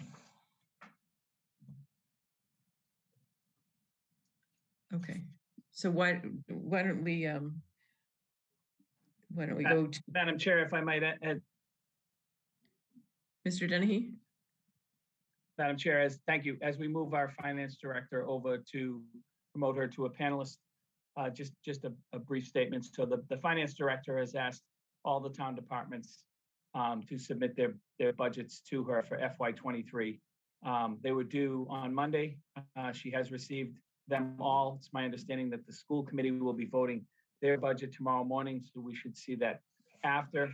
The idea was to get a couple of these presented to this board this evening, some of the quote unquote smaller budgets, if you will, and then she can basically go through the budget process with you. We have spoken to the warrant committee. To everyone's point earlier this evening, they've been quite busy and are only going to get busier with this budget stuff. The plan is for the finance director to send all of these budgets to the warrant committee this Friday. They have this with them. The format of which, I don't know, Karen, if for some reason I can't get her to move over. Let me just see if she can hear us. I see she just came over. Oh, okay. Yeah. Yeah. But that's been the process. Lot of great work going on over at the accounting office, understanding that we're still dealing with ARPA and CARES and closing out FY22 and 21 and trying to resolve our Schedule A and balance sheet and free cash and qualify all of our stabilization funds. So to that point, she's put together a pretty comprehensive spreadsheet, which is very thorough, yet it highlights all the points. This year, she's asked the department heads to submit a level funded budget with contract obligations and contractual agreement increases, understanding that the 7 collective bargaining agreements on the town side expire on June 30th. So we may have to put a set aside in for those amounts, but tonight she was going to bring the consolidated facilities and IT department budgets. Karen, I'm not sure if you can hear us. Just kind of a lead in there to the work she's been doing. I know this is a very busy agenda, Madam Chair. If you want our finance director to touch upon it, she can do that, or we can move this forward to the finance committee next week and continue with that. Well, I think while Ms. Praval is here, if she is able to hear us, why don't we briefly review both the IT and the consolidated facilities budgets? I actually didn't see them in the package that I had. I don't know if the package was revised later, so I don't think we actually have copies of them.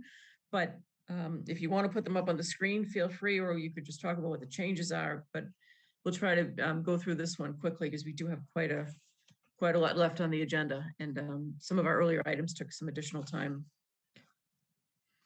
Good evening, Ms. Praval. Can you hear us? Not sure if she's having technical difficulties, Madam Chair. Okay. Seems like that may be the case. Why don't we come back to 13 then? Why don't we return to item 8, which we took number 12 out of order. And thank you, Mr. Zulus, for the finance report. Why don't we come back to that when we can see if we can clear up the connection and bring the finance director in. So back to number 8, which is the annual town meeting warrant. So we have a few things to discuss tonight. We have several articles that have been submitted, including a citizen's petition. So we're going to need to eventually close the warrant and include articles in the warrant. There's a timeline that we want to talk about. And I think probably most importantly, we wanted to have a follow-up discussion to one that we had in the fall about whether we would print the warrant in paper form and deliver it to all of the homes. As everyone knows, the bylaw that town meeting approved back in 2020, it did take an awfully long time to make its way through the state and through the Attorney General's office. And it took effect as of January of 2022. So we are because that bylaw has been approved by the AG, is now in effect, we are not required to deliver the warrant in paper format to all of the homes. We did make a decision to do that for the February special town meeting. And we left open the question of whether we would do that for the May town meeting. As everyone remembers, we had a couple of town meeting members from precincts 10, maybe 1 in 10, or at least 10, at some of our meetings in 2020 who felt that there needed to be a fair amount of time to get word out to the residents that we were going to be making this change. And unfortunately, the process took a lot longer than we thought it would. And by the time we got the word from the AG that this bylaw amendment was approved, we were already close to January of this year. So the question is, do we want to, even though we're no longer required to deliver the warrant to the homes, do we want to deliver it to the homes in May, letting residents know that this would be the last delivery of the warrant to the homes? Or do we want to just say we've given notice and the February special town meeting warrant is the last one? There is a cost savings, obviously, if we don't have to print and deliver to all of the homes. Do we want to take that issue first? And does anyone feel strongly one way or the other? I think at one of our meetings in the fall, Mr. Wells, you talked about the financial impact of delivering the warrant to all of the homes. Well, Madam Chair, as you know, this was a lot of work by yourself, Jen McCullough, previous was with our office. At some point, we have to do it. Now's as good a time as any. Okay, Ms. Collins? Thank you, Madam Chair. Will there be a notice now that it's been approved? Will there be a notice in the February town meeting warrant? Yes. That would be the last one. Yes. I think that would be helpful. I realize additional notification, if it's a postcard or something, may be prohibitively expensive, but if it's not, we may choose to do that or to send out an email blast, maybe try to make sure we get it in the newspaper and out on Twitter or something like that. I am concerned that some people will miss that, and but as long as there's a notice saying where people can get them in the future, I think that's very helpful. Okay, thank you. Any other thoughts? Sounds as though we're a couple of members anyway leaning towards making the February special town meeting the last warrant that goes to all of the homes. Madam Chair, I agree with that. Okay, all right. So it sounds like we have a majority of the board who who have weighed in, who would not deliver the warrant to all of the homes for the May town meeting. Okay, so now the articles we've have been submitted. We have the two school building articles that have been removed from the February meeting and now going into the May meeting. We have acceptance of Woodlot Drive as a public way, which we talked about earlier. Electronic voting, the town moderator has asked that I believe he's asked that the select board submit the article for electronic voting at all future town meetings. The Municipal Broadband Committee has submitted an article. Community Preservation Committee has submitted an article, and I like the next one for the Master Plan Implementation Committee's membership. I don't know if we've gotten revised drafts back from Town Council. It's possible I missed an email, but I don't think I've seen any changes that Town Council may have made. But both of those committees have submitted draft articles. And as I said, we have a citizens petition, and the interesting thing is the citizens petition relates to the accessory dwelling units, and I haven't had a chance to read it yet, but I understand it would address what's been proposed for the February meeting, which may now be delayed a little bit. Mr. Dennehy. And Madam Chair, I believe we also have received one from the cemetery. Yes, that's right. Okay, that's not on my list. The revolving fund from the cemetery. So these would be the non-standard. Obviously, we have all of the budget articles and the typical articles for all the other revolving funds and the stabilization fund and whatnot. The standard articles that are in every warrant would be included in the warrant. These are the unique or the non-standard articles that are being submitted. So do we have, I don't know if, it looks like we do have Attorney Freitag here. Do we have revised versions of the master plan implementation article and the community preservation article? I think the one change that we should make on the MPIC's membership is that it should be submitted by this board and the planning board jointly. It's drafted to be submitted by the MPIC, but it's a jointly appointed committee. So if we're going to change the size of that committee, that really should be done by the boards that appoint that committee. Mr. Freitag. Thank you, Madam Chair. Kevin Freitag. On the Community Preservation Funds article, Kathleen O'Donnell and I have been emailing all day back and forth some revisions, and I think we had come to an agreement earlier today. She was going to, I think, review it a bit more with the folks on the Community Preservation Committee, but I think we're pretty near there. Regarding the MPIC article, I reviewed that. It looked good to me. I had not formally sort of approved it, but I think that perhaps with the one revision that you're suggesting, it's in very near final form. Okay, I thought I saw an email from Cheryl Tagayas of the planning board, who is the chair of the MPIC, wondering if there was a way to streamline that without repeating as much as what's in the original article from a few years ago. But if that's not the case, then it's not the case. I don't know if you saw that email, Kevin. I don't believe I did. I certainly will go back and take a look and see if that's possible to do. Okay, I guess what our board could do would be approve these in substantially the form that they've been presented. So Kathleen O'Donnell, the Community Preservation Committee, has just joined us. Kathleen, if you'd like to add anything, please do. Yes, I just wanted to say that I wanted to thank Kevin for taking a look and Katie for you suggesting to sending it to him.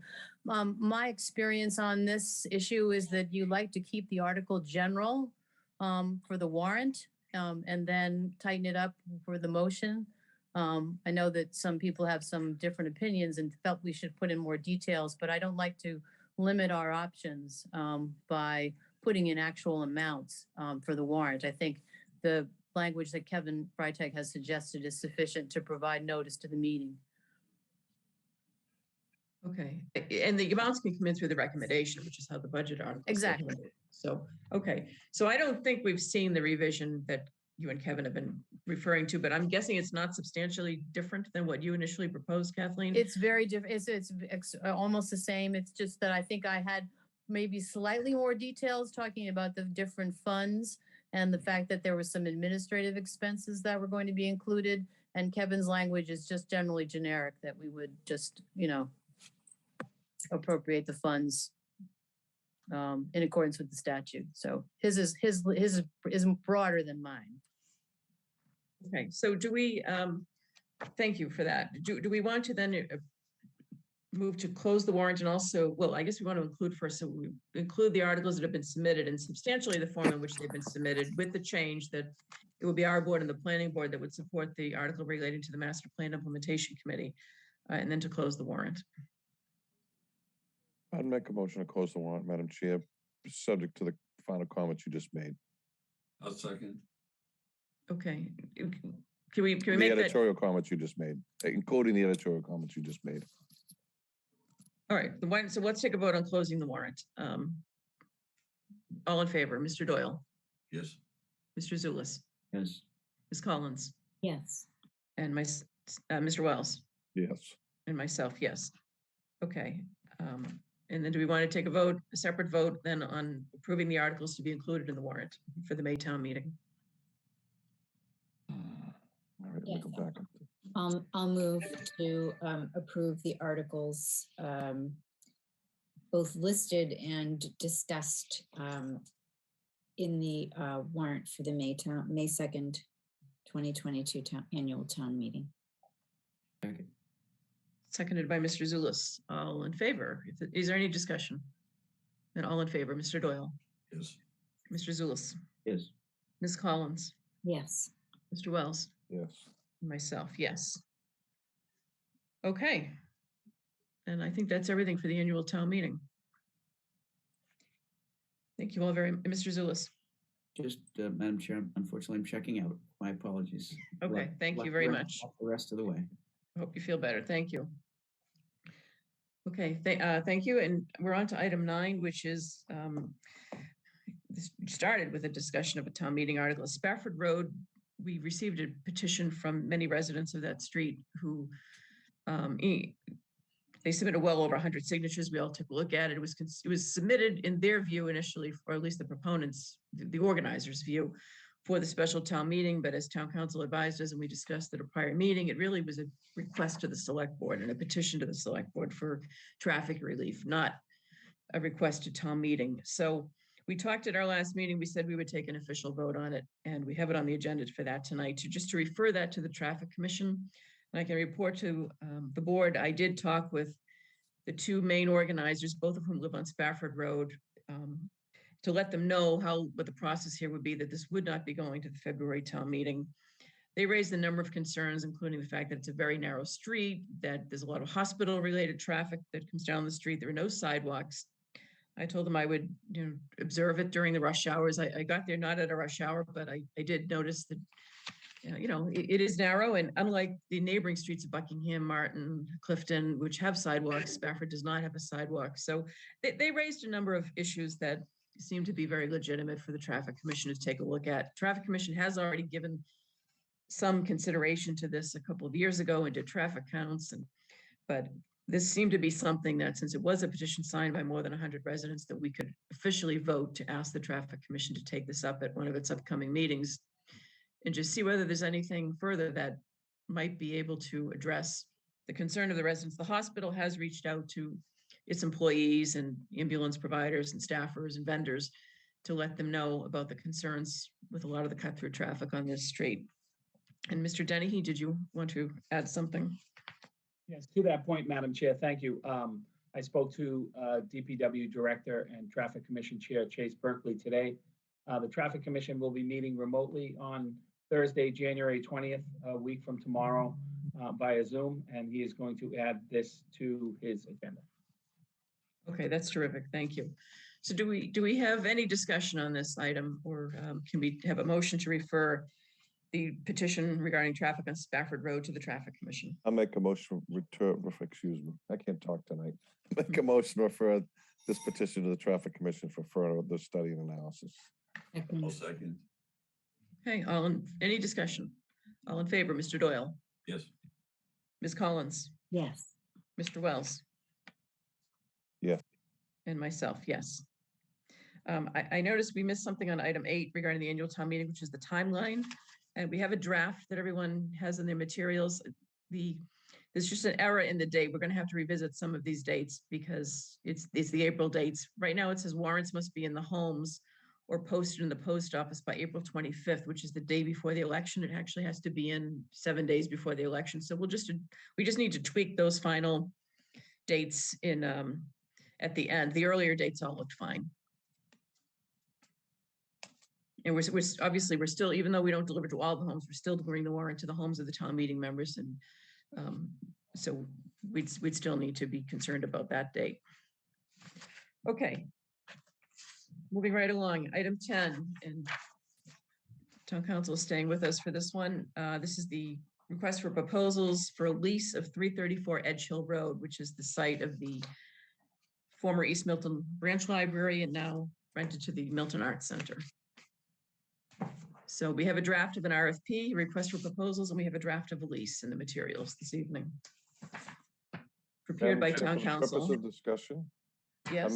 I'll make a motion to approve the request for proposal lease of 334 Edge Hill to allow the town administrator to sign on the board's behalf. I'll second. Okay. Any discussion on the motion?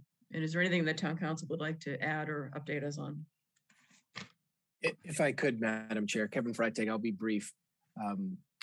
Couple of things. The RFP that's before you now has two significant changes from the RFP for the lease that we previously issued. I just wanted to draw your attention to those. The first is that it now incorporates a lease that also includes reference to the possibility that the town may develop part of the site for a municipal parking lot. And we'll attach a plan that shows one possible layout of that parking lot. That was not included previously. The second piece is that, as you may recall, there was a lot of negotiation the last time around regarding repair and maintenance of the building and who would be responsible for which pieces. I discussed those sections of the lease in detail with Mike Dennehy and with Bill Ritchie at Consolidated Facilities, as they're the ones that would be responsible for addressing the town's portion of the repair and maintenance provisions of the lease. So the language that's in those sections now reflects input from Bill Ritchie. I also want to direct the board's attention to the estimated monthly market rent that was provided by Bob Bushway, which is approximately $2,800 per month. It's important to note out that price is not determinative in bids. It is one factor that can be considered. But if the numbers for the rent were to come in below those amounts, the town would need to take at least one additional step to consider why it's in the town's best interest to rent it below a market rent. That's an option that the town can undertake. Lastly, I just wanted to make the town aware, or make the select board aware, that if the board does approve this tonight, the RFP would go up on the town's website on the 26th, on the central register, which is part of the procurement process, on the 26th as well. It would hit the Milton Times on the 27th of January and the 3rd of February. The pre-bid conference, which has been, which is required by our document, our RFP, would take place on February 16th, and the bids would be due by February 28th. Lastly, because this is a disposition in part of town property pursuant to Chapter 30B, the board would also need to include in its motion tonight a declaration that the property at 334 Edge Hill Road is available for lease. And one final note, the estimated monthly market rent of $2,800, I don't think that Bob Bushway in the assessor's office knew that a portion of the property may be used for a municipal parking lot. So I intend to just go back to him for some clarity on that and make sure that that number reflects that. If it doesn't, I suspect he'll issue a revised estimated monthly market rate, which the board could then consider in light of the bids that it receives for this RFP. And I'm happy to answer any questions that the select board may have. Thank you, Mr. Freitag. Does anyone have any questions or comments? Madam Chair, for the purposes of legality, I guess, would you like me to amend my motion to include that declaration the town council just referred to? Kevin, do you want me to do that? The property is available for rental. Is that what Yes. the declaration Yes. was? Yes. So Yeah, if you'll accept that as a friendly amendment, it would be part of the motion. I will do that. Thank you. Okay. The only comment I have, Madam Chair, is to thank everybody who's made this possible to be where it is today. It's a lot of work. Yes, and I think it's worth noting, as town council mentioned, that the lease did not, the previous version of the lease that went out to bid, and which we had been negotiating for some time, it did not include the language that it now does regarding the lessor, being the town, having the right to develop and operate a municipal parking lot on the leased premises. That is something that came out of the discussions, and we want to be sure the town has that right, and we'll have more to come on that as we get through this process. And there'll be a separate public process relating to any potential parking lot at the site. Okay, so the motion's been made and seconded. Do we have any other discussion? Seeing and hearing none, then all in favor. Mr. Doyle? Yes. Ms. Collins? Yes. Mr. Wells? Yes. And myself, yes. Okay, thank you. And thank you to Kevin Freitag. It's good to see this moving along and getting out the door. Item 11, I think we're going to defer a vote, but Mr. Dennehy, do you want to give a report on the yard waste, the solid waste recycling and yard waste collection with Sunrise Sure. Scavenger? Thank you, Madam Chair. Those of you that recall, and I'm sure Member Collins will recall because she was on the Solid Waste Advisory Committee, we extended the 5-year contract of Sunrise Scavenger, went back to the 5-day work week. That contract is due to expire in June 30th of this calendar year. Been a great relationship with them. They approached the town in October looking for a 5-year extension with some percentage increases annually, which would be fixed over the 5-year period. So we are in the process of working through this with town council. There's one slight issue with respect to bonding that we're trying to work out. So I apologize, it's not ready for this evening, but just know that we're trying to continue this great relationship with Sunrise Scavenger and the work they do in collecting all the material in our town. Okay, thank you. So we hope we'll have this on for the 26th for a vote at that time. That's correct. Thank you. Okay, so that brings us back to number 13. Do we have Karen Praval, or are we still having technical difficulties? I see her hand is raised, so she can hear us. Can you hear us, Ms. Praval? Hi, Madam Chair. Yes, I can hear you. Can you see me? No, we can hear you, but we can't see you. Okay, let me see. While you're while she's getting ready, Madam Chair, Karen, I just basically gave them a synopsis of where you've been and the department budgets coming into you on Monday. The plan to get them in the hands of the warrant committee this coming Friday. What I did not mention was I spoke with Chair George Asher. They are meeting Tuesday, the night after Martin Luther King holiday. Both myself and the finance director will be in attendance at that meeting, and all warrant committee meetings going forward to provide any content that they'd be missing from the numbers. Hi, Madam Chair. Good evening. Have no idea what's going on with my computer. I can try to log out and log in. What I wanted to share with the committee tonight was just a sample of the IT and information technology and consolidated facilities budget in terms of what we're receiving from departments, and just an update on where we are. It was brought up at a meeting earlier this week, and I just wanted to give an updated status and show you what some of the reports look like. I'm going to leave and come back and see if my screen will, and then I can share my screen. I'll be right back. Okay.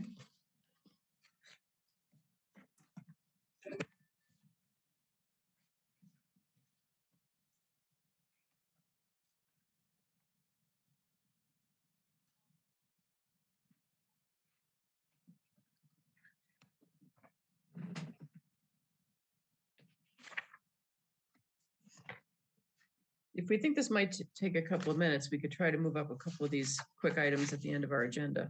It's a good idea. Let's go. Okay, why don't we go to the appointments? Is So number 16 is for the Commission on Disability. This is a 3-year term. So all of these appointments would be through January of whatever the respective year is. Most of them are 1 or 3-year appointments. So Commission on Disability, do we have a motion? Madam Chair, I make a motion to appoint Alex Rosenberg to a 3-year term in the Commission on Disability. I'll second the motion. All in favor, Mr. Doyle? Yes. Mrs. Collins? Yes. Mr. Wells? Yes. Myself, yes. Bicycle Advisory Committee. I'll keep going. Madam Chair, to appoint Robert okay. Mr. Wells, you just went on mute. All right, so I don't have that one, but I do have Racy's, that one there. Want me to read it for Oh, I you? do have that. I see Yeah, that. I make a motion to appoint Robert Cormack to a 1-year term, the Bicycle Advisory Committee. Second. Okay, Melinda? All in favor, Mr. Doyle? Yes. Ms. Collins? Yes. Mr. Wells? Yes. And myself, yes. Yes, races is next. I make a motion to appoint Paul Hopkins and Walter L. McDermott to a 1-year term to the Radio Amateur Communications Emergency System, also known as RACES. Second. Seconded by Ms. Collins. All in favor, Mr. Doyle? Yes. Ms. Collins? Yes. Mr. Wells? Yes. And myself, yes. Ms. Praval, we'll come right back to you. We're just appointing a couple of committees here. Next one is the Traffic Commission. I make a motion to appoint the following individuals to a 1-year term to the Traffic Commission: Marion Driscoll, Stephen Geister, and Joseph Sloan. Second. All in favor, Mr. Doyle? Yes. Ms. Collins? Yes. Mr. Wells? Yes. And Ms. Conlon, yes. And finally, the Audit Committee for 3-year term. I make a motion to appoint the following individuals to a 3-year term to the Audit Committee: Kathleen White, Christopher Tracus, Brian Burns, Michael Stutfin, and Carolyn Ferguson. Second. All in favor, Mr. Doyle? Yes. Ms. Collins? Yes. Mr. Wells? Yes. And myself, yes. And thank you to all of those people for re-upping or volunteering in the first place and for serving. Okay, we're back to 13 with Ms. Praval. We've knocked off number 16. We can see you now.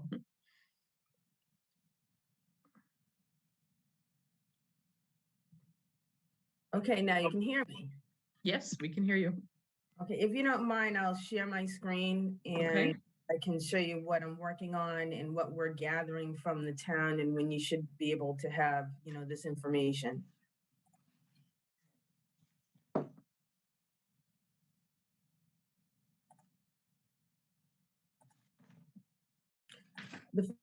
The first sheet, if I don't know if everyone can see this. Yes, we can see it. This is a summary of what the departments are filling out. This is the summary of the salary and wages, general expenses. We also have individual tabs, which then show the salary and wages. So it shows the annual base and what we have for positions and what the departments were requesting for FY23. We also have the general expenses, which are the general expenses that are voted, what departments received last fiscal year and what they're requesting for FY23. So this is the form that all departments were given. Everybody has sent everything back as of the deadline, which was January 10th. So I've taken this information and I'm preparing another spreadsheet, which I will now share with you.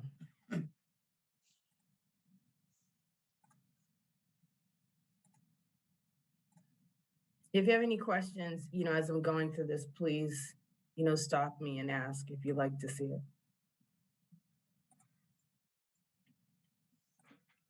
Each department, this is a supplemental request. So any department that's requesting additional funds outside what they were given last fiscal year are required to list what the old account was, what the budget was for FY22, what they're requesting for FY23, which shows the variance and the description of what that particular line item was. We're having meetings next week with all the departments, so they have an opportunity to come and discuss why their budgets are either increasing or decreasing. So this is just an example of the supplemental request form. And then I'll show you the summary, which is the form that your committee is probably familiar with seeing, that you've seen in the past. So I'm going to take the screen down.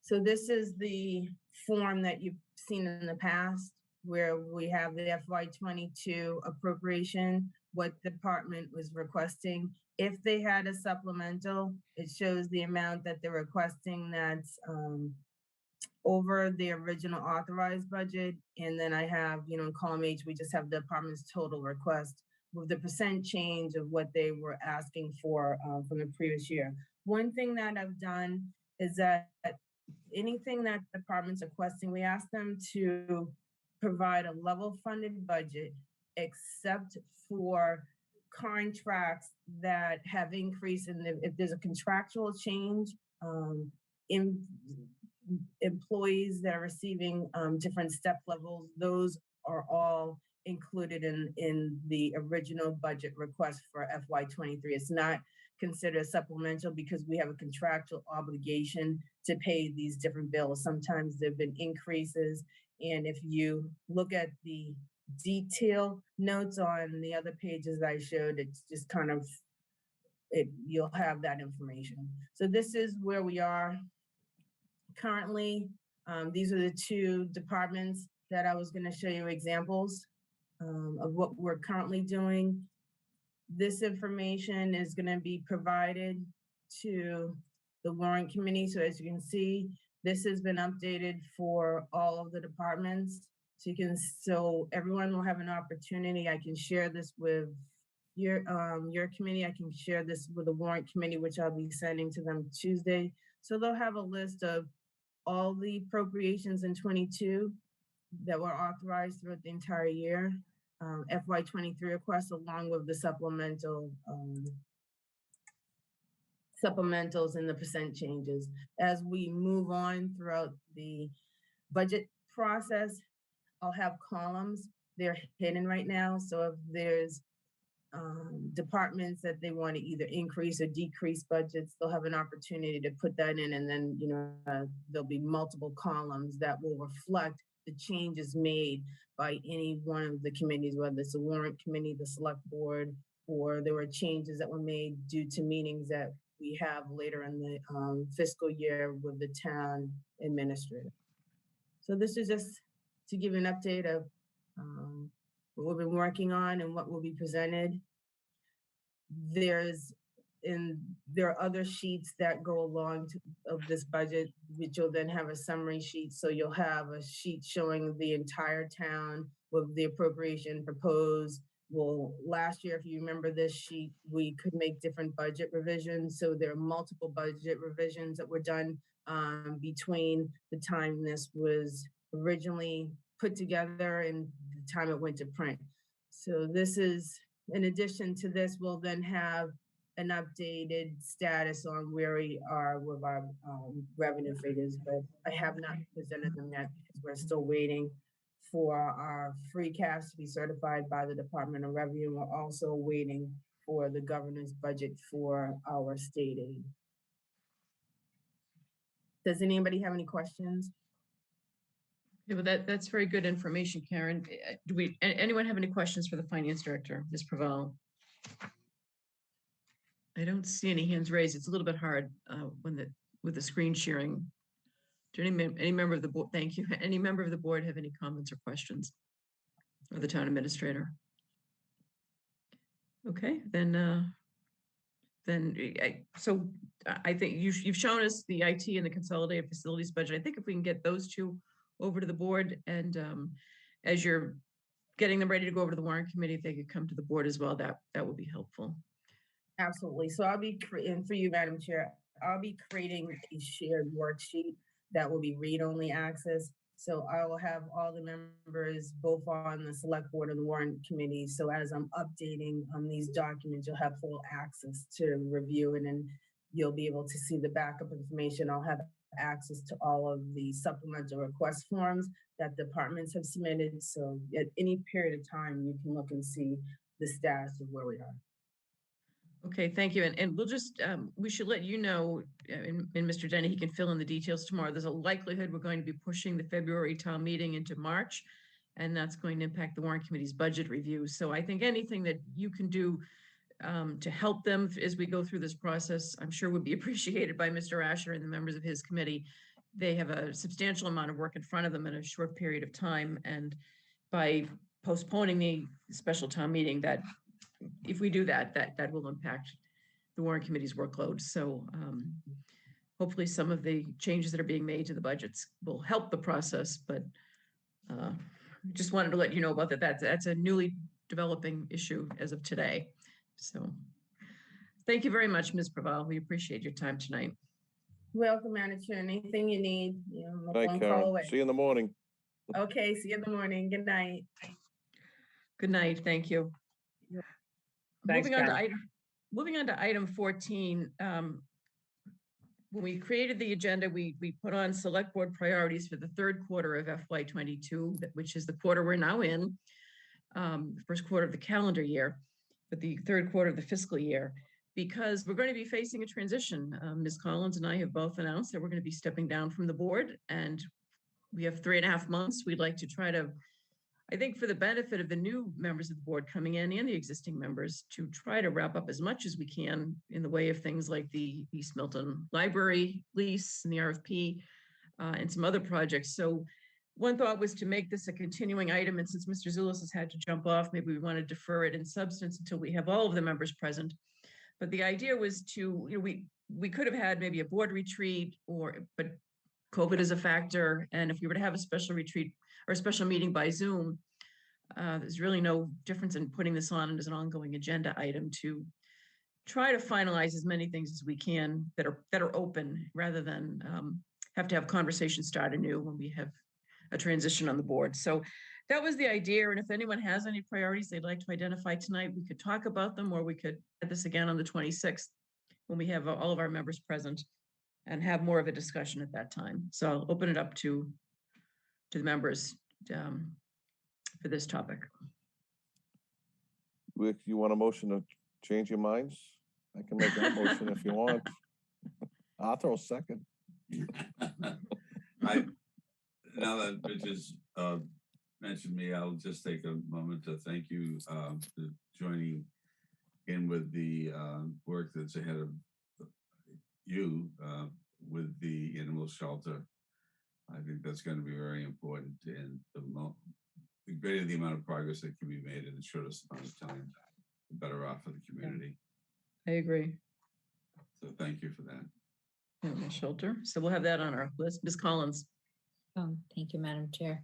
I think that we can defer this until a future agenda, but I did want to offer, if you'd like a backup at the the animal shelter meeting, so that there are a couple people in case things get busy. I'm happy to do Okay, that. great. That'd be great. Yeah, maybe you and I could both consult with Mr. Dennehy and the others and see where we can move this along. Okay, is it the 20th? Did I write the right date down? I didn't write it down. I was going to just check after the meeting, so Okay, yeah. I'm not sure. Thanks. Well, since I can't vote on that issue, I could implore the two of you to do whatever you can do to make this project happen. Yeah, it's certainly been around for an awfully long time. Yeah, hopefully we'll have a good solution here. Do you have, I think you two, Okay. I mean, time is a utility for the two of you right now. I think that each of you, you've worked on so many projects and endeavors for so long. Katie, 9 years is a long time. You started, I was chief when you started here. And I've been gone as chief for 5 years. I think you two should pick your priorities and make sure that we know, so that we can help you. 4 months is really, as we know, we go through years in minutes here when we just in scheduling. So I'd be inclined to support anything that you two want to champion in these final 4 months. Storm surge, Richard. With your storm The surge. storm surge. Storm surge. Uh, That one might be hard to accomplish. We might in need 4 another months. whole life for that one, Melinda. No, I know. I hear you. Maybe none of us will be on the board by then. Yeah. I hear you. All right, well, why don't we wait for Mr. Zulus, then we put this back on the 26th. And, but animal shelter clearly is on everyone's mind. Okay. Number 15, the No Place for Hate Proclamation. Monday is the Martin Luther King Jr. holiday. The clergy will be holding that event virtually again this year. So they've asked us, as we always do, to provide our proclamation. Mr. Napoli has updated it, added the new dates. We recently issued it in connection with the school incidents, but we've have it on the agenda tonight to approve for it to be read on Monday evening at the virtual Madam Chair, event. I'd move to accept the No Place for Hate proclamation in honor of Dr. Martin Luther King's birthday to be celebrated on January 17th, 2022. I'll second with something that you said, Madam Chair, that we add the junior to his name. Okay. Okay. I'm sure Richard will take that as a I'll friendly accept that. comment. That's fine. I'm fine with that. Okay, and the plan would be, all of us are invited. Normally the chair reads the proclamation at the event, but all of us are invited to be, and again, it's virtual this year, so it's really just a matter of being on the Zoom. And I think we have an email from Reverend Lisa Ward, so if we haven't already sent that to everyone, I'll make sure that gets forwarded to everyone. All right, all in favor of the motion, Mr. Doyle? Yes.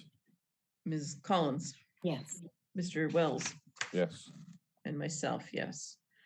We voted item 16. The next is 17, a letter of support for the Eustis Estate. They're applying for a grant from the Massachusetts Office of Tourism, and they've asked us for a letter of support. We have a draft.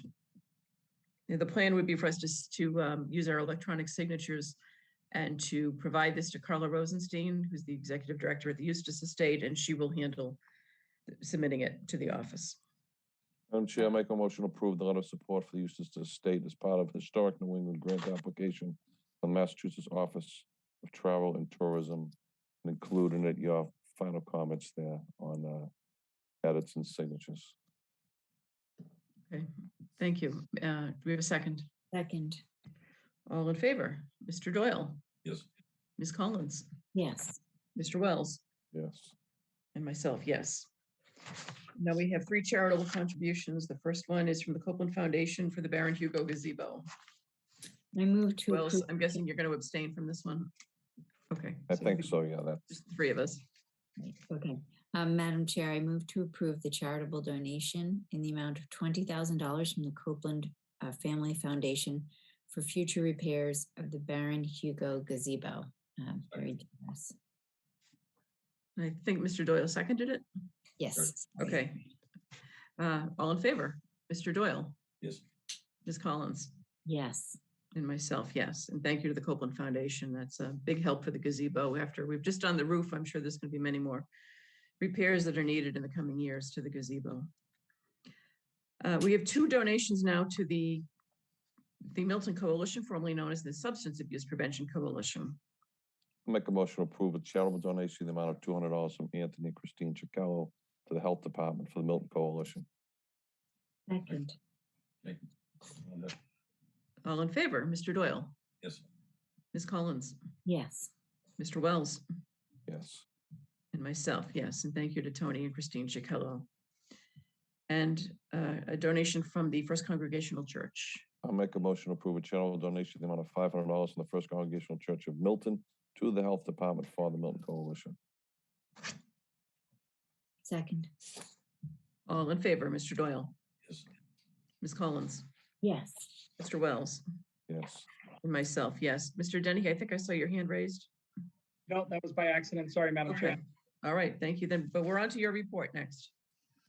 Thank you, Madam Chair. I know it lists the animal shelter update here. That was just in case our friend Mr. Daly and Mr. Hogan couldn't join us here this evening. So I think they covered everything. I'll get the date that committee is going to meet and make sure that yourself and Member Collins are aware of the meetings so we can get this continuing to move forward. So other than that, I do not have a report this evening. Okay, thank you, Mr. Denny. I put just a couple of updates under the chair's report. The first one is relating to Neponset Valley Parkway, Milton Street, and Brush Hill Road. As we know, the Department of DCR is working on a proposal to try to alleviate the traffic situation at that intersection, and also at just Brush Hill and Neponset Valley Parkway, just beyond the three-way intersection. They had a public meeting just for town and elected officials from Boston as well as from Milton a week or so ago. It was a Zoom meeting and I attended it. Mr. Dennehy was there for part of it. I think Mr. Doyle was on for part of it. We also had Senator Timilty and Representative Driscoll present. They presented 3 scenarios. They are going to be scheduling public meetings, but before that, there will be a site walk for elected officials and management, town officials, government officials from both Milton and Boston. And then they're going to be scheduling a series of public meetings. They asked which organizations or neighborhoods should be reached out to. And we did mention the Brush Hill Road Neighborhood Association from Milton as one that they would want to coordinate with to make sure they get the word out as to when the public meetings will be held. So there's 3 different scenarios, and they will present those at public hearings eventually. One of them does include a roundabout, and I think that was deemed to be the one that would be probably the most significant upgrade or safest approach. But there are 2 alternatives that also would have less impact on the current, less changes to the current design.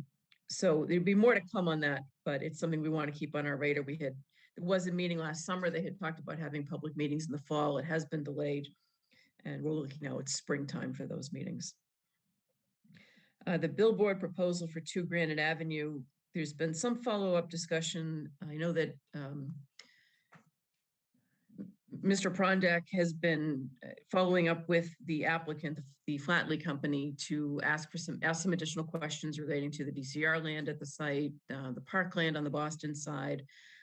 As we've said at a prior meeting, we have all received a number of emails from Milton and Boston residents, the Cedar Grove Civic Association, city councilor in Boston, and as I understand it, and Mr. Denny can fill in if there's any further updates. Mr. Prondak, I believe, is waiting for some additional information from the Flatley Company.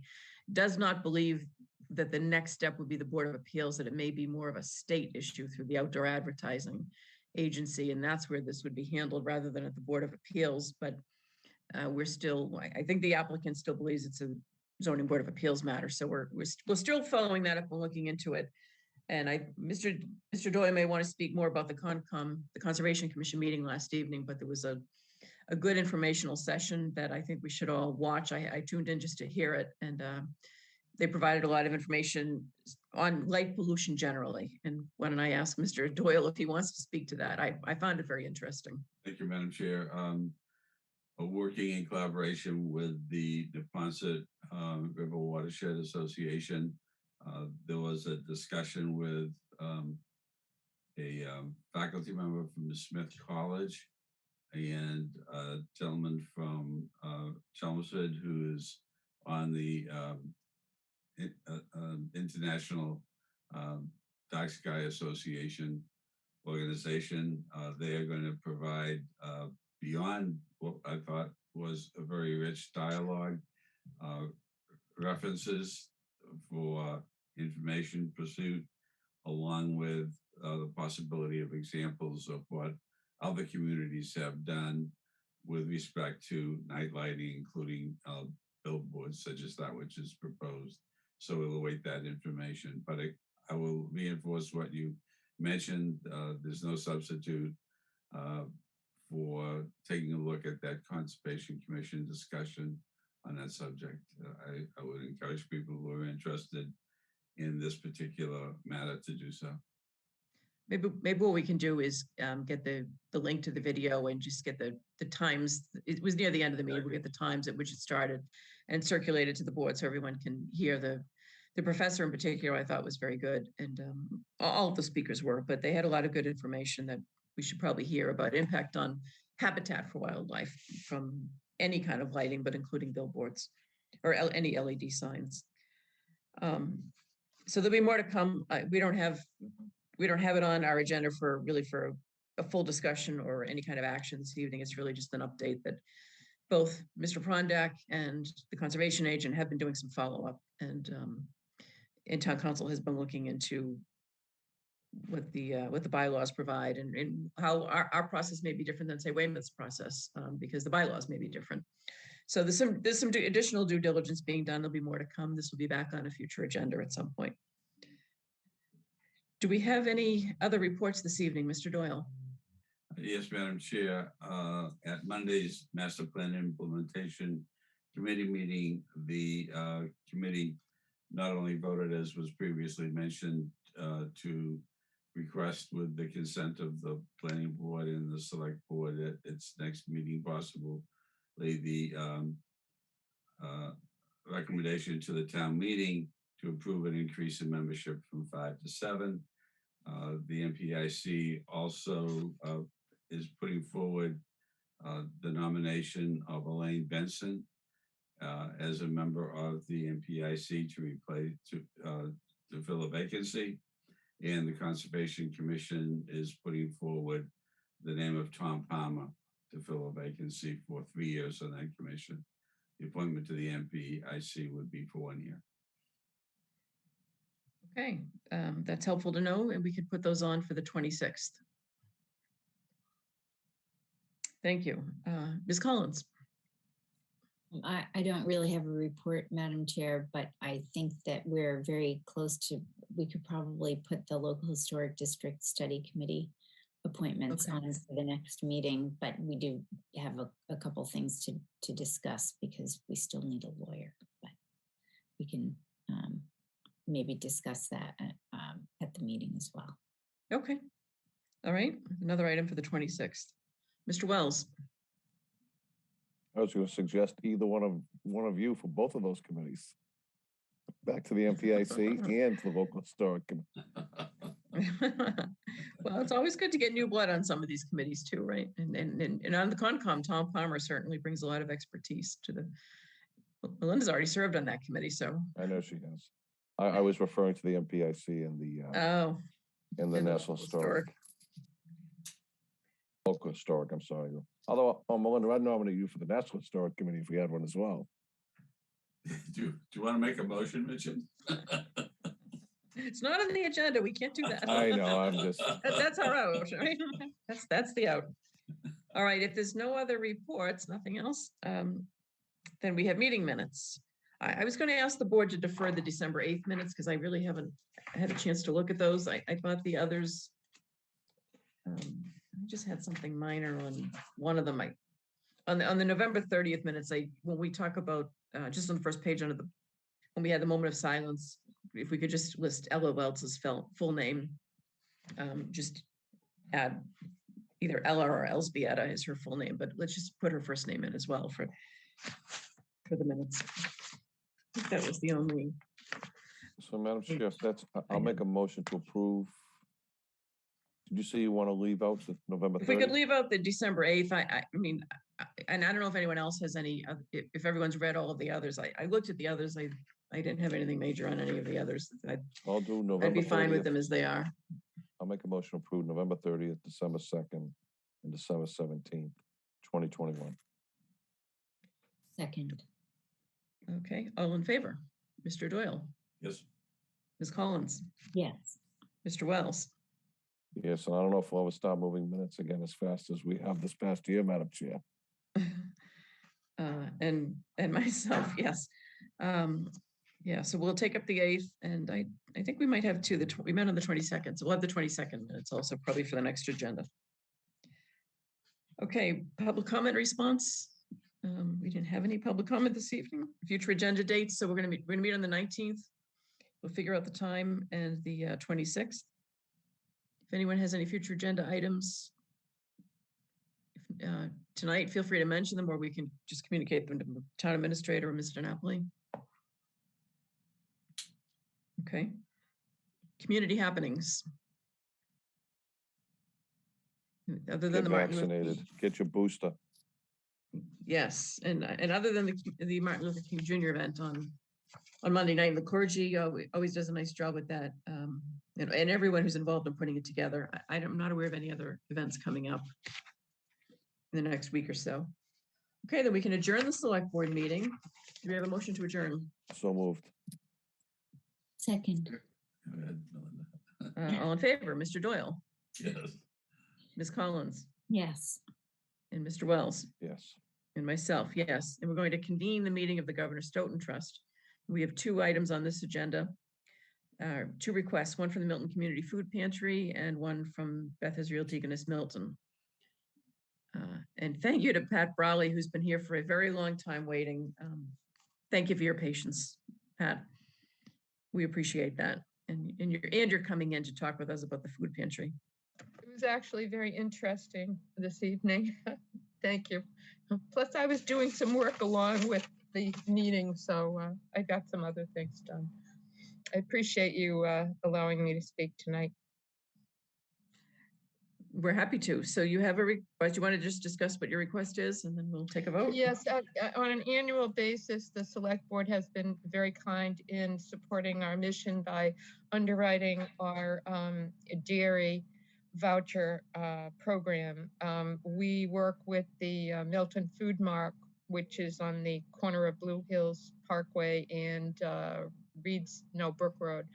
And they supply to our participants milk and eggs, and we provide the members of the pantry with vouchers that they use to exchange for the milk and the eggs.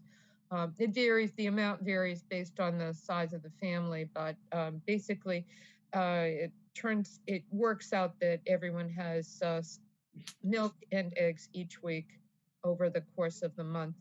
The costs, of course, of milk and eggs have increased over the many years, but we do find that with the select board helping us, we are able to cover those costs.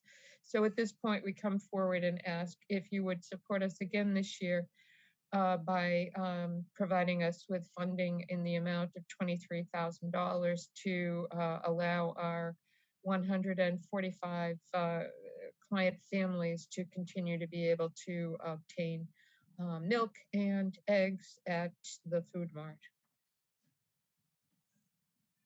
Okay. Could I ask you a question, Pat? Well, just while we're on the topic of the food pantry, before we take a vote, a couple of people have asked me about donating, and can they donate not just cash, but food? And I think you're not doing that now. We are still really trying to deal with this COVID situation and working within the framework that the church has set up for us.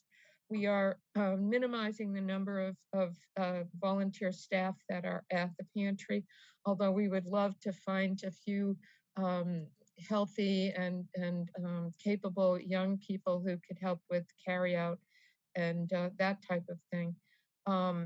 But we are really very, limited in who we have at the pantry right now. And it really is difficult for us to accept food donations, except if they're carefully coordinated through our structure.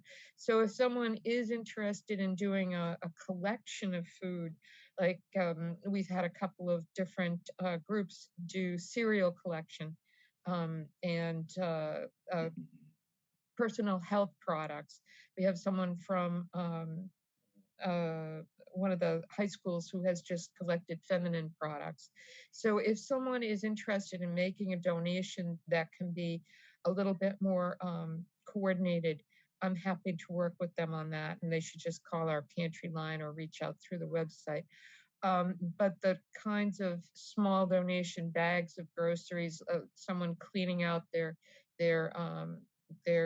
mother's grocery closet, those are hard for us to cope with because we have to date check them all and make sure that the food is safe to distribute. So right now we are not doing that. Plus our pantry space is limited and it makes storage issues for us. But hopefully in the future we'll go back to the way that we used to operate.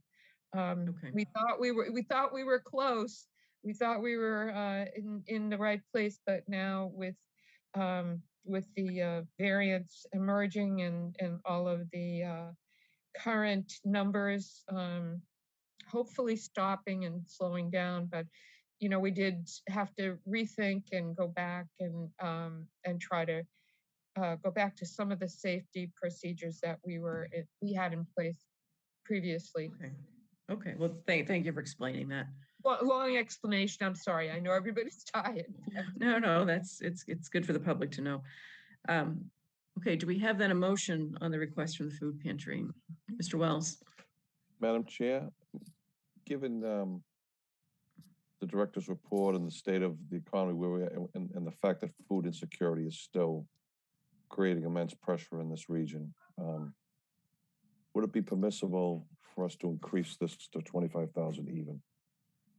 Is that an amendment? I don't see that why could make? not. I mean, I really don't see why So my not. motion is going to be for 25,000 versus $23,000. I guess the only question would be, do you want to make it just for the dairy, or, you know, if they need it for something else? I'll leave that to Pat.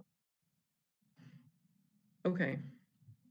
All right. Well, we could just word it without, we could just leave the word dairy out of it and just, that's clearly what they're going to use most of the funding for. But, okay, so the motion is to approve a $25,000 for the community food pantry from the Governor Stoughton Fund. Do we have a second?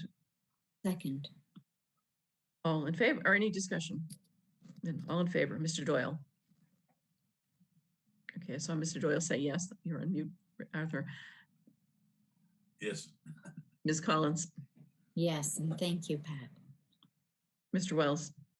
Yes, and thank you very much for all your efforts. And myself, yes. Yes. Thank you, Pat. Thank you for waiting, and thanks for all that you and the volunteers do. It's a great service to the community. We appreciate it. Thank you very much for your support. Thank you. You know, it is, as we go through, we're all hoping we're going to be on the downside of this pandemic, but we've said that before. So let's see how things go. If you find that there's a need, please feel free to come back and let us know if there's anything that develops, that circumstances change and you need some additional support. We haven't yet had a lot of requests this year from the Governor Stoughton Fund, and we want to be sure that we're dispersing it to people who really need it. So thank you so much. Thank you. We also have a request from Beth Israel Deaconess Hospital for the free care that they provide to residents of the town, which we have provided in the last few years, in the amount of $15,000. Make a motion, Madam Chair, to approve $15,000 to Beth Israel Deaconess Hospital, Milton, to continue their efforts that they've done towards citizens. I'm tongue-tied again. Second. Okay, motion's been made and seconded. Mr. Dennehy has his hand raised. Madam Chair, members of the trustees of the Governor Stoughton Trust, I touched base with our town treasurer today. There is approximately $5.7 million in this fund at this time. I had earned almost $170,000 last year. So. Good, that's good. Thank you. So I believe that was seconded. Somebody second that motion, Mr. Yes. You did, Mr. Doyle. Okay, all in favor, Mr. Doyle. Yes. Ms. Collins, you're on mute. Yes. Mr. Wells. Yes. And myself, yes. Do we have a motion to adjourn? So moved. Second. All in favor, Mr. Doyle. Yes. Ms. Collins. Yes. Mr. Wells. Yes. And myself, yes. So we'll see everyone on the 19th. We'll figure out the time. Yes. If we have a conflict with the Zoom, but hopefully 7 o'clock. All right, have a good weekend, everyone. And have a good night. See you in the morning, Michael. See you in the morning. In the morning. Thank you. Yep. All right. Thank you, everyone. Good night. Good night, Capital kids. improvement. I have a good one. Okay.